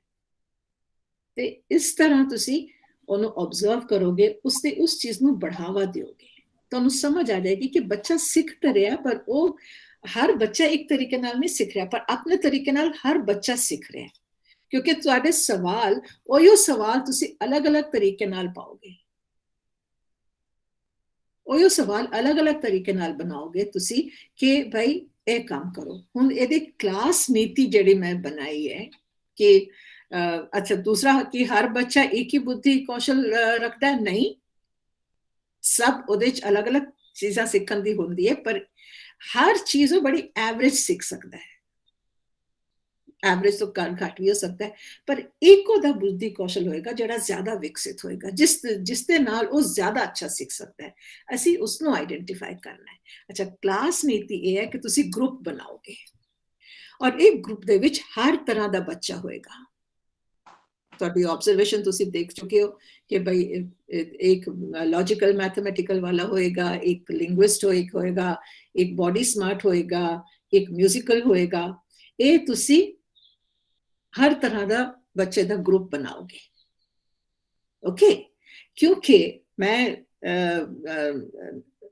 ਦਰਜੀਤ ਨੇ ਪੋਸਟਰ ਵਿੱਚ ਲਿਖਿਆ ਕਿ ਲੈਂਗੁਏਜ ਕਲਾਸ ਵਾਸਤੇ ਮਿਊਜ਼ਿਕ ਮਲਟੀਪਲ ਇੰਟੈਲੀਜੈਂਸ ਦੀ ਗੱਲ ਹੋ ਰਹੀ ਕਿ ਭਾਸ਼ਾ ਕਿਸ ਤਰ੍ਹਾਂ ਪੜ੍ਹਾਈ ਜਾਏਗੀ, ਤਾਂ ਸਾਡੀ ਆਬਜੈਕਟਿਵ ਇੱਕੋ ਹੈ ਕਿ ਅਸੀਂ ਭਾਸ਼ਾ ਦਾ ਵਿਕਾਸ ਕਰਨਾ, ਬੱਚੇ ਦਾ, ਹਰ ਬੱਚੇ ਦਾ ਭਾਸ਼ਾ ਵਿਕਾਸ ਹੋਣਾ ਚਾਹੀਦਾ ਹੈ।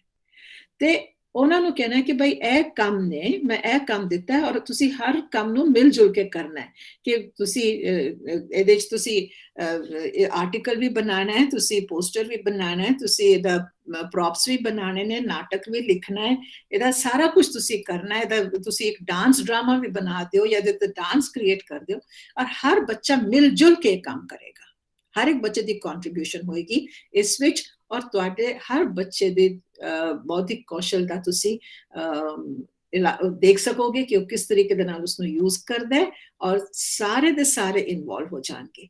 ਇਸ ਦੇ ਵਿੱਚ ਸਭ ਤੋਂ ਵੱਡਾ ਐਡਵਾਂਟੇਜ ਹੈ ਕਿ ਤੁਹਾਡੇ 21st ਸੈਂਚੁਰੀ ਸਕਿੱਲਸ ਵੀ ਆ ਜਾਣਗੇ, ਕੋਲੈਬੋਰੇਸ਼ਨ ਹੋ ਜਾਏਗੀ, ਕਮਿਊਨੀਕੇਸ਼ਨ ਹੋ ਜਾਏਗੀ, ਸਾਰਾ ਕੁਝ ਹੋ ਜਾਏਗਾ ਇਹਦੇ ਵਿੱਚ। ਹਾਂਜੀ ਬੋਲੋ ਮੈਮ। ਇੱਥੇ ਅਸੀਂ ਡਿਪੈਂਡੈਂਟ ਹੋ ਗਏ ਪਹਿਲੀ ਟੀਚਰ ਜਿਹਨੇ ਰਿਵਿਊ ਲਿਖੇ ਨੇ ਜਾਂ ਜਿਹਨੇ ਫੀਡਬੈਕ ਦਿੱਤਾ। ਨਹੀਂ, ਤੁਸੀਂ ਕਿਸੇ ਤੇ ਡਿਪੈਂਡੈਂਟ ਨਹੀਂ ਹੋ, ਹਰ ਟੀਚਰ ਆਪਣਾ ਰਿਵਿਊ ਅਲੱਗ ਲਿਖੇਗੀ। ਬਟ ਮੈਮ ਜਿਹੜੀ ਪਿਛਲੀ ਟੀਚਰਾਂ ਨੇ ਜਿਨ੍ਹਾਂ ਨੇ ਦਿੱਤਾ ਹੀ ਨਹੀਂ ਹੈ, ਸਪੋਜ਼ ਬੱਚਾ ਮੇਰੇ ਕੋਲ 6ठी ਕਲਾਸ ਵਿੱਚ ਆਇਆ ਹੈ, ਹਾਂ, and I have zero knowledge. ਉਹ ਨਹੀਂ, ਉਹ ਹਾਂ, ਬਿਲਕੁਲ ਬਹੁਤ ਅੱਛੀ ਗੱਲ ਪੁੱਛੀ ਤੁਸੀਂ, ਮੈਂ ਇਹ ਵੀ ਐਕਸਪੈਕਟ ਕਰ ਰਹੀ ਸੀ। ਉਹ ਫਿਰ ਤੁਸੀਂ ਆਪਣਾ ਦੇਖੋਗੇ ਕਿ ਤੁਸੀਂ ਇਸ ਤਰ੍ਹਾਂ ਦੇ ਗਰੁੱਪ ਜਿਸਲੇ ਬੱਚੇ ਨੂੰ ਪਾ ਦਿਓਗੇ, ਹੈ ਨਾ, ਉਸ ਵਕਤ ਤੁਹਾਨੂੰ ਬੱਚੇ ਦੀ ਸਪੈਸ਼ਲਿਟੀ ਪਤਾ ਲੱਗ ਜਾਏਗੀ, ਗਰੁੱਪ ਵਰਕ ਵਿੱਚ ਤੁਹਾਨੂੰ ਪਤਾ ਲੱਗ ਜਾਏਗਾ। ਜੀ, ਦੂਸਰੇ ਸਕੂਲ ਤੋਂ ਆਇਆ ਬੱਚਾ ਤੁਹਾਡੇ ਕੋਲ ਕਲਾਸ 6 ਵਿੱਚ, ਹੈ ਨਾ, ਤੇ ਤੁਹਾਡੇ ਕੋਲ ਤਾਂ ਪਿਛਲੀ ਹੈ ਹੀ ਨਹੀਂ, ਉਹਦੀ ਪੋਰਟਫੋਲੀਓ ਹੈ ਹੀ ਨਹੀਂ।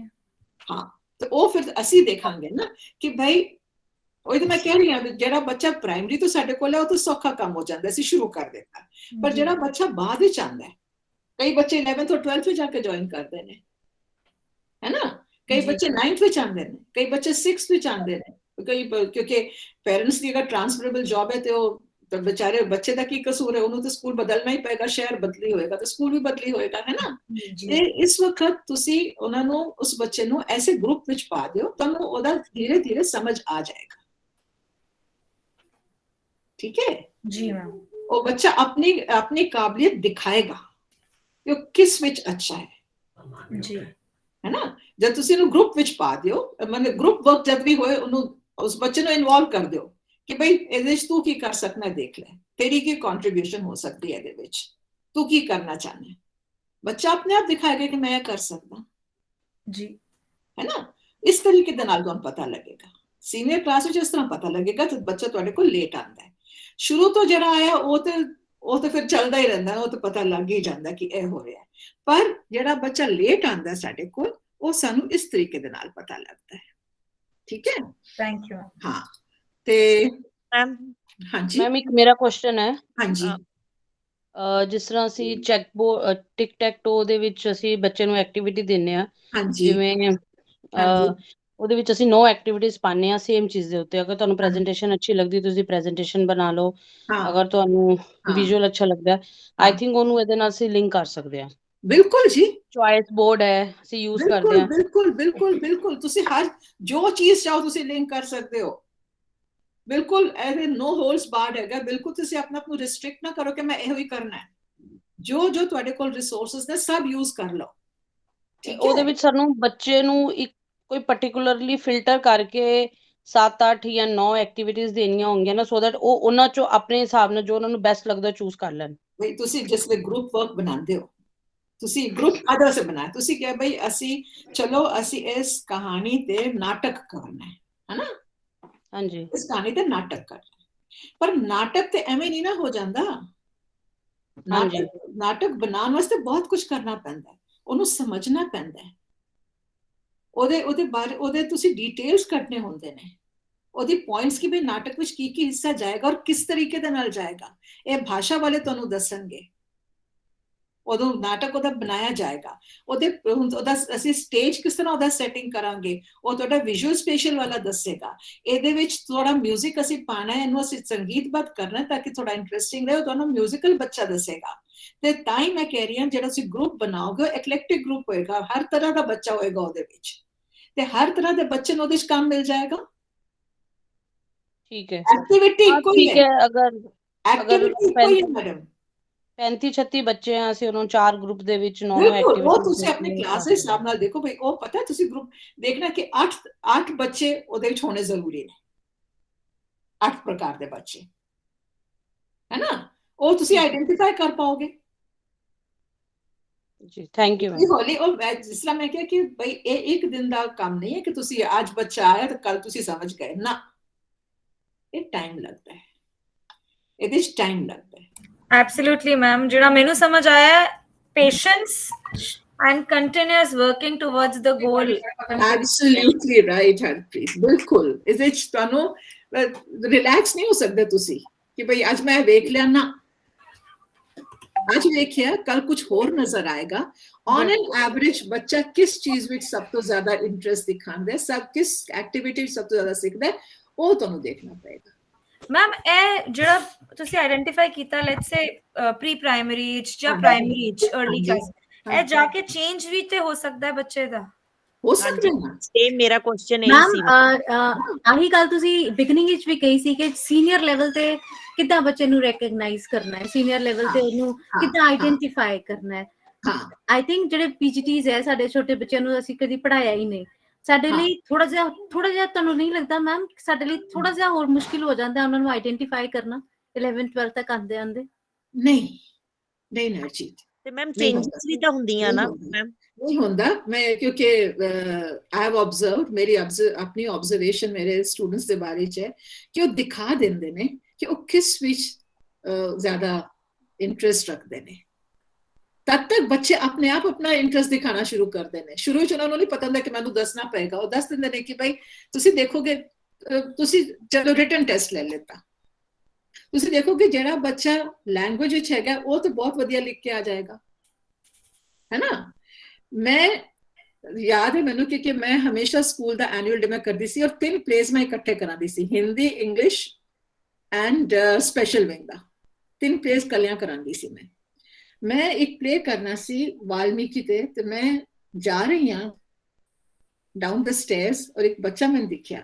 ਮੈਂ ਕਿਹਾ ਇਹ ਤੇ ਵਾਲਮੀਕੀ ਦਾ ਜਿਹੜਾ ਪਹਿਲਾ ਰੂਪ ਹੈ ਨਾ, ਡਾਕੂ ਵਾਲਾ, ਬੜਾ ਅੱਛਾ ਲੱਗਦਾ ਹੈ। ਮੈਂ ਕਿਹਾ ਰੁਕ, ਕਹਿੰਦਾ ਹਾਂਜੀ। ਮੈਂ ਕਿਹਾ will you act? Yes ma'am. ਕਦੀ ਕੀਤੀ ਹੈ? ਹਾਂਜੀ ma'am. He had done in some video film, okay, some TV thing. ਤਾਂ ਪੜ੍ਹਨ ਵਿੱਚ ਬੜਾ ਇਤਨਾ ਐਵਰੇਜ ਸੀ ਕਿ ਉਹ ਤਾਂ ਕਲਾਸ, ਔਰ ਮੇਰਾ ਸਟੂਡੈਂਟ ਜਿਹਨੂੰ ਮੈਂ ਕਲਾਸ ਵਿੱਚ ਧਿਆਨ ਵੀ ਨਹੀਂ ਸੀ ਦਿੱਤਾ, ਪਰ ਜਿਸ ਵਕਤ ਉਸਨੇ ਐਕਟਿੰਗ ਕੀਤੀ ਆ ਕੇ, ਕਿਆ ਕਮਾਲ ਦੀ ਐਕਟਿੰਗ ਕੀਤੀ ਉਸ ਬੱਚੇ ਨੇ। ਤੇ ਉਹ ਬੱਚੇ ਆਪਣੇ ਆਪ ਦਿਖਾ ਦਿੰਦੇ ਨੇ, ਤਦ ਤੱਕ ਬੱਚੇ ਆਪਣੇ ਆਪ ਆਪਣੀ ਕਾਬਲੀਅਤ ਦਿਖਾਣਾ ਸ਼ੁਰੂ ਕਰ ਦਿੰਦੇ ਨੇ। ਔਰ ਫਿਰ ਕੀ ਹੁੰਦਾ ਹੈ, ਜਦ ਤੁਸੀਂ ਸਟਾਫ ਰੂਮ ਵਿੱਚ ਗੱਲ ਕਰਦੇ ਹੋ ਤੇ ਮੈਨੂੰ ਪਤਾ ਹੈ ਕਿ ਲੇਡੀ ਟੀਚਰਸ ਬੈਠਦੀਆਂ ਨੇ, ਬੜਾ ਅੱਛਾ ਲੱਗਦਾ ਗੱਲ ਕਰਦੇ ਆ, ਸਾੜੀ ਕਿੱਥੋਂ ਲਈ, ਸੂਟ ਕਿੱਥੇ ਬਣਾਇਆ, ਕੰਨਾਂ ਦੇ ਟੌਪਸ ਕਿੱਥੋਂ ਲਏ, ਬੜੀ ਅੱਛੀ ਗੱਲ ਹੈ, ਉਹ ਤਾਂ ਬਹੁਤ ਮਤਲਬ ਉਹ ਤਾਂ ਰਸ ਵਾਲੀ ਗੱਲ ਹੈ। ਪਰ ਅਸੀਂ ਸਟੂਡੈਂਟਸ ਵੀ ਡਿਸਕਸ ਕਰਨੇ ਆ ਨਾ, ਹੈ ਨਾ, ਉਸ ਵਕਤ ਤੁਹਾਨੂੰ ਟੀਚਰ ਦੱਸੇਗੀ ਕਿ ਇਹ ਬੱਚਾ ਨਾ ਇਹ ਕੰਮ ਬੜਾ ਅੱਛਾ ਕਰਦਾ ਹੈ। ਮੈਨੂੰ ਪਤਾ, ਮੈਂ ਤੀਜਨ ਬਾਈ ਦਾ ਪਲੇ ਲਿਖਿਆ ਸੀ ਐਂਡ ਮੈਨੂੰ ਕਿਸ ਨੇ ਦੱਸਿਆ ਕਿ ਮੈਮ ਇਸ ਲੜਕੀ ਨੂੰ ਦੇਖੋ, ਇਹ ਬਹੁਤ ਅੱਛਾ ਕਰੇਗੀ। ਉਹਨੂੰ ਉਹਦੀ ਤਰਫ ਕਦੀ ਧਿਆਨ ਨਹੀਂ ਸੀ ਗਿਆ, ਪਰ ਉਸ ਲੜਕੀ ਨੇ ਹੂ ਬਹੂ ਐਕਟਿੰਗ ਕੀਤੀ ਜੋ ਮੈਂ ਉਹਨੂੰ ਦੱਸਿਆ। ਮੈਂ ਥੱਲੇ ਬੈਠੀ, ਮੇਰੇ ਕਮਰ ਵਿੱਚ ਦਰਦ ਸੀ, ਉੱਠ ਨਹੀਂ ਸਕੀ, ਉਹਨੇ ਉਹ ਵੀ ਕਾਪੀ ਕਰ ਦਿੱਤਾ। That became part of acting. लोगों ने बड़ा कितना अच्छा इसने किया है, she did it so well, you know, she did that. So you know, बच्चे अपनी काबिलियत दिखा देंगे ने। Like ਹੁਣ ਮੈਨੂੰ ਕਿਸ ਤਰ੍ਹਾਂ ਪਤਾ ਲੱਗਦਾ, ਮੈਨੂੰ ਕਿਸੇ ਨੇ ਦੱਸਿਆ ਕਿ ਇਹ ਲੜਕੀ ਨੇ ਇੱਕ ਵਰਕਸ਼ਾਪ ਵਿੱਚ ਬੜਾ ਅੱਛਾ ਕੰਮ ਕੀਤਾ ਸੀ, ਤੁਸੀਂ ਇਸ ਨੂੰ ਟਰਾਈ ਕਰ ਲਓ। ਬੜੇ ਸਾਰੇ ਬੱਚੇ ਸੀ ਉਸ ਵਰਕਸ਼ਾਪ ਵਿੱਚ, ਕੋਈ 100-150 ਬੱਚੇ ਸੀ। ਉਸੇ ਦੀ ਗੱਲ ਕਿਉਂ ਹੋਈ ਕਿ ਉਸਨੇ ਆਪਣੀ ਕਾਬਲੀਅਤ ਦਿਖਾ ਦਿੱਤੀ ਸੀ। ਫਿਰ ਮੈਂ ਜਿਸਲੇ ਕਿਹਾ ਤਾਂ ਮੈਂ ਉਹਨੂੰ ਟੈਸਟ ਕੀਤਾ। मैं क्या देख, हम तीजन बाई पे कर रहे हैं और हम क्योंकि तीजन बाई एक ब्रांड है, उसका नाम नहीं यूज करेंगे, तो हम तुम्हें जीजी बाई तुम्हारा नाम रखेंगे। तो शी सेज हाँ। तो मैं दस्ते मैंने सिर्फ इस तरह बैठी सी, मैं क्या, कौन हो? हम हो तीजन। अरे तुम तीजन? आए नहीं, हम का बहन है। The way that girl responded immediately, I didn't have to audition her after that, you know. She was so good. So बच्चे अपनी काबिलियत दिखा देते हैं। उसे देखोगे बच्चा कुछ नहीं कर रहा हो, बैठा गिटार बजा रहा है, उसने कितने नहीं सीखा पर वो बजाई जा रहा है, बहुत अच्छी धुन बना रहा है, तो ओदी एबिलिटी दिख जाती है। कुछ बच्चे तो असं कहने हैं कि ये ना सिर्फ गेम्स फील्ड ते अच्छा है, तो सिर्फ मसल पार हैगा और ब्रेन पावर तो है नहीं। ओदा मसल पार है, ਅਸੀਂ उस मसल पार ਨੂੰ क्यों नहीं क्लास ਵਿੱਚ यूज कर सकते? उसने उस एबिलिटी ਨੂੰ ਆਪਣੀ ਕਲਾਸ ਵਿੱਚ ਯੂਜ਼ ਕਰੀਏ, ਉਹਨੂੰ ਪੜ੍ਹਾਈਏ ਤੇ ਜ਼ਰੂਰ ਸਿੱਖੇਗਾ। ਤੇ ਸੀਨੀਅਰ ਕਲਾਸਿਸ ਵਿੱਚ ਇਟ ਇਜ਼ ਇਵਨ ਈਜ਼ੀਅਰ, ਮੈਂ ਕਹਾਂਗੀ ਹੋਰ ਆਸਾਨ ਹੋ ਜਾਂਦਾ ਹੈ, ਕਿਉਂਕਿ ਤਦ ਤੱਕ ਬੱਚੇ ਦੇ ਹਰ ਟੀਚਰ ਕੁਝ ਨਾ ਕੁਝ ਤੁਹਾਨੂੰ ਇਨਪੁਟ ਸਟਾਫ ਰੂਮ ਵਿੱਚ ਦੇਗੀ। ਟੌਪਸ ਜੁਐਲਰੀ ਦੀ ਗੱਲ ਕਰਕੇ ਥੋੜੀ ਜਿਹੀ ਇਹ ਗੱਲ ਵੀ ਕਰ ਲਈਏ ਤਾਂ ਪਤਾ ਲੱਗ ਜਾਏਗਾ। ਠੀਕ ਹੈ, ਹੋਰ ਸਵਾਲ ਪੁੱਛੋ ਜੀ। ਮੈਮ ਇੱਕ ਹੋਰ ਸਵਾਲ ਹੈ। ਹਾਂਜੀ ਪੁੱਛੋ। ਮੈਮ ਜਦੋਂ ਅਸੀਂ ਕਹਿ ਰਹੇ ਹਾਂ ਲੈਂਗੁਏਜ ਕਲਾਸਰੂਮ ਵਿੱਚ ਆਈਡੈਂਟੀਫਿਕੇਸ਼ਨ, ਅਸੀਂ ਕਹਿ ਰਹੇ ਹੋ ਐਗਜ਼ਾਮ ਅਸੀਂ ਟੈਸਟ ਲੈ ਰਹੇ ਹਾਂ ਇੰਗਲਿਸ਼ ਦਾ, ਫॉर ਐਗਜ਼ਾਮਪਲ ਅਸੀਂ ਟੈਸਟ ਲੈ ਰਹੇ ਹਾਂ, ਕੁਐਸਚਨਸ ਹਨ, ਸਾਨੂੰ ਉਹ ਗ੍ਰੇਡਿੰਗ ਵੀ ਪਾਣੀ ਹੈ ਰਿਪੋਰਟ ਕਾਰਡ ਵਿੱਚ। ਮੈਮ ਹਰ ਬੱਚਾ ਆਪਣੀ ਕਾਬਲੀਅਤ ਨਾਲ ਉਹ ਜਵਾਬ ਦੇਗਾ, ਉਹਦੇ ਸਾਡੇ ਅਕੋਰਡਿੰਗਲੀ ਜੋ ਐਕਸਪੈਕਟੇਸ਼ਨ ਹੈ ਇੱਕ ਪਰਟੀਕੁਲਰ ਕੁਐਸਚਨ ਦੀ, ਉਹ ਸਭ ਦੀ ਸੇਮ ਨਹੀਂ ਹੋਏਗੀ। मतलब ਉਹਨੇ ਉਹ ਟੈਸਟ ਵਿੱਚ ਜੇ ਉਹ ਨਹੀਂ ਹੈਗਾ ਲਿੰਗੁਇਸਟਿਕ ਲਰਨਰ ਤੇ ਉਹ ਟੈਸਟ नहीं करेगा अच्छा। वो करेगा, वो टॉप ग्रेड्स नहीं लेके आएगा, पर वो करेगा क्योंकि वो उतना सीख के आ जाएगा जितना उसने लिखना है। जो लिंग्विस्टिक है वो बड़ा क्रिएटिवली जवाब देगा। ਤੁਸੀਂ ਉਹਦਾ ਸਵਾਲ ਉਹਦਾ ਜਵਾਬ ਪੁੱਛ ਕੇ ਬੜੇ ਖੁਸ਼ ਹੋ ਜਾਓਗੇ ਦੇਖ ਕੇ। लेकिन ਜਿਹੜਾ ऑर्डिनरी है ਜਿਹਦੀ लिंग्विस्टिक एबिलिटी नहीं है, मैं क्योंकि एक गल याद करो, मैं क्या कि ਇਹ ਨਹੀਂ ਕਿ ਉਹਦੀ ਬਾਕੀ ਬੁੱਧੀ ਕੰਮ ਨਹੀਂ ਕਰਦੀ ਹੈ, ਹੋਰ ਗੱਲਾਂ ਵਿੱਚ ਬਾਕੀ ਬੁੱਧੀਆਂ ਕੰਮ ਕਰਦੀਆਂ ਨੇ, ਪਰ ਇੱਕ ਸਭ ਤੋਂ ਜ਼ਿਆਦਾ ਵਿਕਸਿਤ ਹੁੰਦੀ ਹੈ ਨਾ, ਉਹਦੇ ਚ ਵੀ ਕਰੇਗਾ। ਮੈਨੂੰ ਯਾਦ ਹੈ ਇੱਕ ਲੈਸਨ ਹੁੰਦਾ ਸੀ ਕਲਾਸ 12 ਵਿੱਚ, ਲਵ ਅਕ੍ਰੋਸ ਦ ਸਾਲਟ ਡੈਜ਼ਰਟ। ਤੁਸੀਂ ਪੜ੍ਹਿਆ ਹੋਗਾ ਹੈ ਨਾ? I was teaching that.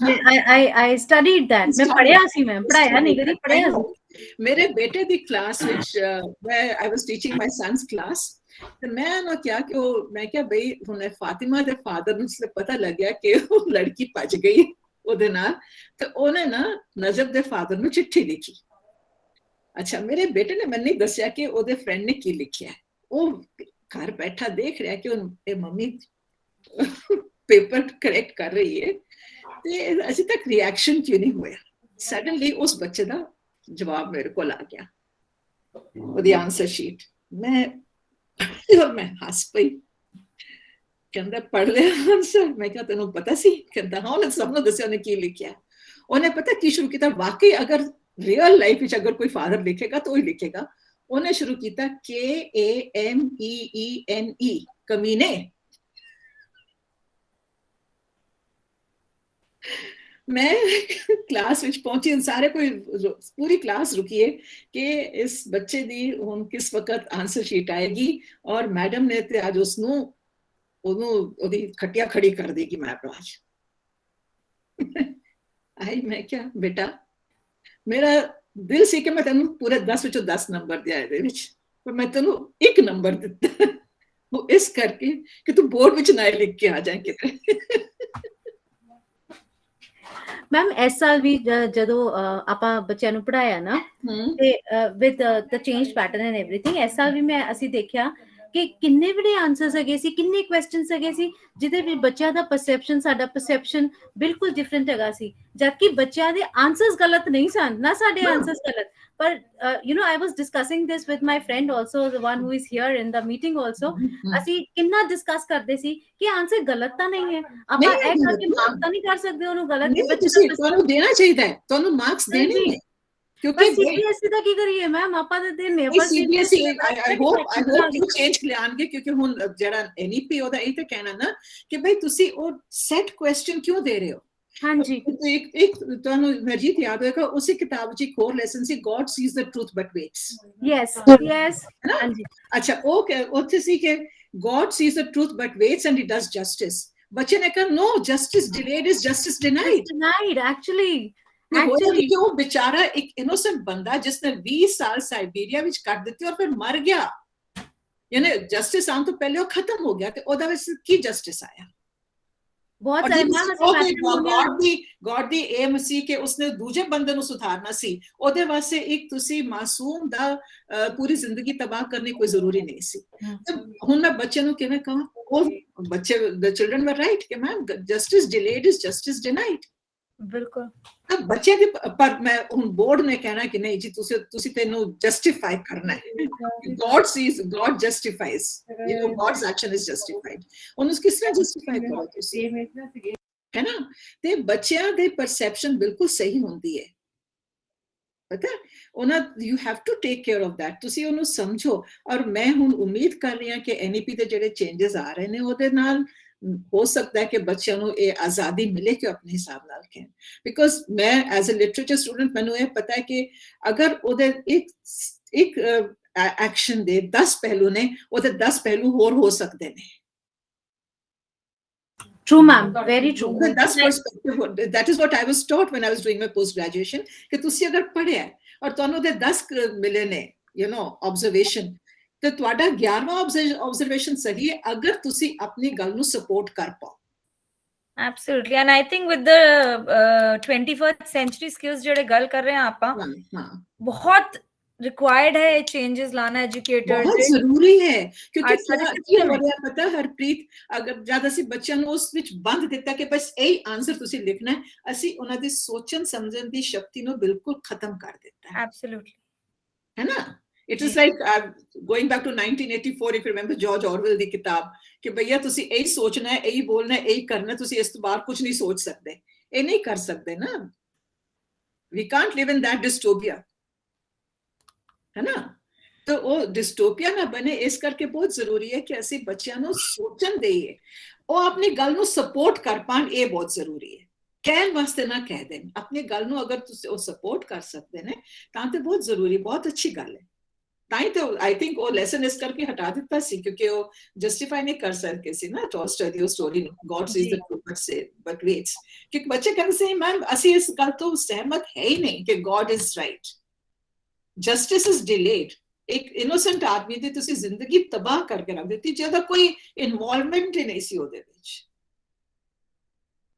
तो मैं justify किया मैं कहनी पर God was trying to you know take care of the other man evil बंदे नु अच्छा बना पर ओदे वास्ते इसकी कुर्बानी देनी जरूरी सी की you know एक कुर्बानी हो गई ना और कोई तरीका सोच लेंदा रब यही तरीका क्यों सोचा एक बंदे दी कुर्बानी क्यों दे देते ਇਵਨ ਜਦੋਂ ਅਸੀਂ ਮੈਮ ਹੁਣੇ ਵੀ ਐਡਵਰਟਾਈਜ਼ਮੈਂਟ ਚ ਮੈਟ੍ਰੀਮੋਨੀਅਲਸ ਵਗੈਰਾ ਡਿਸਕਸ ਕਰਨੇ ਆ ਨਾ ਬੱਚਿਆਂ ਦੇ ਤੇ ਜਿਹੜੇ ਮੈਟ੍ਰੀਮੋਨੀਅਲਸ ਜਿਹੜੇ 올ਡ ਫੈਸ਼ਨ ਮੈਟ੍ਰੀਮੋਨੀਅਲਸ ਆਪਾਂ ਉਹਨਾਂ ਨੂੰ ਸਿਖਾਉਂਦੇ ਆ ਉਹਨਾਂ ਦੇ ਵਿਊ ਪੁਆਇੰਟਸ ਪਰਸੈਪਸ਼ਨਸ ਅੱਜ ਦੇ ਹਿਸਾਬ ਨਾਲ ਬਿਲਕੁਲ ਬਦਲੇ ਹੋਏ ਆ ਬਿਲਕੁਲ ਉਹ ਐਕਸੈਪਟ ਹੀ ਨਹੀਂ ਕਰ ਸਕਦੇ ਕਿ ਇਹ ਮੈਟ੍ਰੀਮੋਨੀਅਲ ਆਪਾਂ ਯੂਜ਼ ਕਰ ਸਕਦੇ ਆ ਕਿ ma'am this is false, this is just a false image of a person. What kind of a person are we looking for? They अच्छा ते बड़ा tall, fair, beautiful, convent educated, a homely girl, slim हाय रब्बा तो बड़ा ma'am वो इन्ना ਆਪਾਂ discuss ਕੀਤਾ क्लास ਵਿੱਚ और ਇੰਨੇ परसेप्शंस ਹੈ ਬੱਚਿਆਂ ਦੇ ਇੰਨੇ perceptions ma'am isn't this body shaming, isn't this isn't that ਪਰ ਜੋ ਸੀਬੀਐਸਈ ਨੇ ਸਾਨੂੰ ਕਿਹਾ ਹੋਇਆ ਉਹ ਭਾਵੇਂ ਜਸਟੀਫਾਈ ਕਰ ਵੀ ਦਿੰਦੇ ਆ ਮੈਮ ਅਸੀਂ ਇਹਨਾਂ ਨੂੰ ਕਹਿੰਦੇ ਕਿ ਹਾਂਜੀ ਜਸਟੀਫਾਈ ਉਹ ਆਪਣੇ ਜਸਟੀਫਿਕੇਸ਼ਨ ਦਿੰਦੇ ਵੀ ਹੈ ਪਰ ਤਾਂ ਵੀ ਆਪਾਂ ਐਕਸੈਪਟ ਨਹੀਂ ਕਰ ਪਾਉਂਦੇ ਉਹਨਾਂ ਦੇ ਆਂਸਰ ਨਾ ਨਰਜੀਤ ऐसे ਐਡਵਰਟਾਈਜ਼ਮੈਂਟ ਨੂੰ ਅਸੀਂ ਜਸਟੀਫਾਈ ਵੀ ਨਹੀਂ ਕਰ ਸਕਦੇ आई नो बच्चे जस्टिफाई कर देंगे कि गलत है आपा नहीं जस्टिफाई कर पाते कि ठीक है ये बड़ा सॉरी फिगर भी कर सकते हैं कि हां जी लड़कियां भी लिखती हैं जी I want tall dark handsome multi millionaire you know Tom Cruise type of guy तो फिर बन जाओगे सारे के सारे ਤੁਸੀਂ ਉਸ ਤਰ੍ਹਾਂ आई नो तो ए परसेप्शंस है साडे कोल जेडे बदले मतलब justification and it's a beautiful discourse when it happens in the class. Oh, yes, I can imagine because people have become the kids at this age. Oh, we बहुत close to reality आ गए ने. They are accepting the way things are. Absolutely. Goody picture I think खत्म हो गई है. People are more into let's face it. Let's you know. I know because there are people who say कि भाई JD बंदी सारा दिन WhatsApp ਤੇ ਲੱਗੀ ਹੋ ਤੇ ਇੱਥੇ ਤਾਂ ਖਾਲੀ ਹੋਣਾ ਉਹ ਕੀ ਕਰ ਰਹੀ ਹੈ ਵਾਲੀ I know ਮੈਂ ਤੁਸੀਂ ਸਾਰਾ ਦਿਨ ਟੁਕ ਕਰੇ ਜਾ ਰਹੇ ਹੋ ਫਾਰਵਰਡ ਕਰ ਰਹੇ ਹੋ ਯੂ نو ਇਹਦਾ ਮਤਲਬ ਕੋਈ ਇੰਟੈਲੈਕਚੁਅਲ ਗੱਲ ਕਰ ਰਹੇ ਹੋ ਤਾਂ ਸਮਝ ਵੀ ਆਉਂਦੀ ਹੈ ਯੂ نو तो ਇਹ ਵੀ ਹੈ तो you are I think our perceptions are changing and मैं उम्मीद करनी है कि you know थोड़ा अच्छी सोच समझ आ जाएगी लोगों को I know and ma'am thank you so much it was a beautiful session मेरे बहुत सारे फ्रेंड्स ਤੁਹਾਡੇ ਨਾਲ ਜੁੜੇ ਹੈ ਜਿਹੜੇ ਮੇਰੇ ਨਾਲ ਬੈਠੇ ਹੈ ਉਹਨਾਂ ਨੇ ਪੂਰਾ ਸੈਸ਼ਨ ਅਟੈਂਡ ਕੀਤਾ ਉਹਦੇ ਚ ਇੱਕ ਪੰਜਾਬੀ ਟੀਚਰ ਹੈ and she was all praises ਕਿ ਮੈਮ ਨੇ ਪੂਰਾ ਪ੍ਰੈਜੈਂਟੇਸ਼ਨ ਵਿੱਚ ਪੰਜਾਬੀ ਚ ਬਣਾ ਦਿੱਤਾ on top of everything I mean I was मेरी सिस्टर बैठी है ਇੱਥੇ ਰੀਟਾ ਮੇਰੀ ਸਿਸਟਰ ਬੈਠੀ ਹੈ ਰੀਟਾ ਯਾਦਵ ਹਾਂ ਉਹਨੂੰ ਮੈਂ ਕੱਲ ਦੱਸਿਆ ਕਹਿੰਦੀ ਰੀਅਲੀ ਪੰਜਾਬੀ में करोगे I said come and see मैं ਕਰਾਂਗੀ and ma'am ਮੈਂ ਵੀ ਪੰਜਾਬੀ ਚ ਕੀਤਾ ਸੀ ਮੈਡਮ ਹਾਂ ਅੱਛਾ ਭਾਵਨਾ ਇਹ ਤੇ ਹੈ ਹੀ ਅੰਮ੍ਰਿਤਸਰ ਵਾਲੇ ਪੰਜਾਬੀ ਹੈ ਭਾਵਨਾ ਤੁਹਾਨੂੰ ਇਸ let me share something ਮੇਰਾ ਜਨਮ ਅੰਮ੍ਰਿਤਸਰ ਦਾ ਹੈ oh very good ਮੇਰਾ ਵੀ ਜਨਮ ਅੰਮ੍ਰਿਤਸਰ ਦਾ ਹੈ ਹਾਏ I was born at night and early morning 4 ਵਜੇ ਮੇਰੇ father ਹਰਮੰਦਰ ਸਾਹਿਬ ਪਹੁੰਚੇ ਸੀ ਔਰ ਮੇਰਾ ਨਾਮਕਰਨ ਕਰਾ ਕੇ ਆਏ ਸੀ ਉੱਥੋਂ actual name is not Alka I'm Bibi Nirmal Kaur अरे वाह ma'am beautiful session what an interaction very beautiful ਤੁਹਾਡੇ ਨਾਲ session interact ਕਰਕੇ ਹੀ ਮੈਨੂੰ you know I'm feeling so you know so rejuvenated as I can say and yes अच्छा session and Alka ma'am so much this is my first attempt at doing it in Punjabi but I said ਇਹ ਤਾਂ ਮੈਂ ਕਰਨਾ ਹੀ ਹੈ ਕੁਝ ਦਿਲ ਨੂੰ ਛੂ ਜਾਂਦਾ ਹੈ ਪੰਜਾਬੀ ਵਾਲਾ ਦਿਲ ਨੂੰ ਛੂ ਜਾਂਦਾ ਹੈ मैं एक और रिक्वेस्ट है जनवरी च एक सेशन चाहिदा है so please prepare 7th 8th 9th January dates are yours ਦੱਸੋ ਸਾਨੂੰ ਇੱਕ ਸੈਸ਼ਨ ਸਾਨੂੰ ਚਾਹੀਦਾ ਹੈ global platform ਤੇ let's do it it is for Asia Pacific ma'am Asia Pacific ਲਈ ਹੈ ਨਰਜੀਤ ਮੈਂ ਫਰਾਈਡੇ ਨੂੰ ਜਾ ਰਹੀ ਹਾਂ ਨਾਗਾਲੈਂਡ ਅੱਛਾ ਤੇ ਉੱਥੇ ਮੈਂ ਕਹਿੰਦਾ ਜੇ ਕਨੈਕਟੀਵਿਟੀ ਦੇਖਣੀ ਆ ਅਗਰ ਤੇ ਕਿਉਂਕਿ ਮੇਰੀ ਡਾਟਰ ਲਾ ਤੇ ਕਰ ਹੀ ਰਹੀ ਹੈ ਉੱਥੋਂ she is doing she does her own sessions and all na they I sent you a link oda ava wala you haven't seen it I see I saw that so that she was here yesterday this morning she went back मैं जाके ਉੱਥੋਂ ਦੇਖਣੀ ਆ ਅਗਰ ਮੇਰਾ ਉੱਥੋਂ connectivity ਠੀਕ ਹੈ then I will definitely plan it out 8th 9th 10th you said 7 8 9 ma'am 7th 8 9 let me see I mean the dates are no problem I will just go and see utte Narjeet we can discuss the topic that absolutely we can discuss it later ma'am and मैं chat box ਵਿੱਚ ਆਪਣੇ AIF Punjabi ਦਾ WhatsApp group ਦਾ chat link post ਕੀਤਾ ਹੈ please ਤੁਸੀਂ ਸਾਰੇ ਸਾਡੇ group ਨੂੰ join ਕਰੋ ਤੇ updates ਤੁਹਾਨੂੰ ਉੱਥੋਂ ਮਿਲਣਗੇ feedback link and attendance link and certificate ਵੀ ਮੈਂ ਉੱਥੇ ਪੋਸਟ ਕਰਾਂਗੀ। Please fill the attendance sheet, attendance feedback form, and you can get your certificate of attendance also. Thank you so much ma'am, thank you so much, it was a wonderful session, amazing session. ਹਾਂ ਰੀਟਾ ਭੈਣ ਜੀ ਤੁਸੀਂ ਠੀਕ ਲੱਗਿਆ? और तुम mute है, you're muted यार, unmute yourself, नहीं सुनाई पड़ रहा, तेरा फोन नहीं काम कर रहा बीबी। Oh, Sudha was here. Sudha ma'am was also here. Ma'am एक फोटो हो जाए, सब कैमरा ऑन कर ले। हाँ जी प्लीज एक कैमरा ऑन करिए, ऑन कर लो। Harshit you are clicking? Yes ma'am, thank you Sukhpal ma'am. बाकी सब भी प्लीज 2 मिनट एक फोटो। सारे कोई आ जाओ जी, सोनिया सोनिया शक्ल दिखा दो। Say cheese, everybody say cheese. Please. ऐसी हो रही बहुत सारी पनीर, पनीर मैम, गिनी मैम, जसविंदर मैम, प्लीज एक एक फोटो। मैम ਉਹਦਾ ਨਾਮ ਵੀ ਬਣਾਇਆ ਉਹ ਲੀਡ I'm ready, 1 2 3 cheese 34 ਉਹ ਉਨ ਪ੍ਰੋਫੈਸ਼ਨਲ ਦੇ ਹੀ ਸਟੂਡੈਂਟਸ ਸੀ। Thank you Thank you so much ma'am, thank you so much, thank you, ਤੁਹਾਡਾ ਬਹੁਤ ਬਹੁਤ ਧੰਨਵਾਦ, ਬਹੁਤ ਅੱਛੀ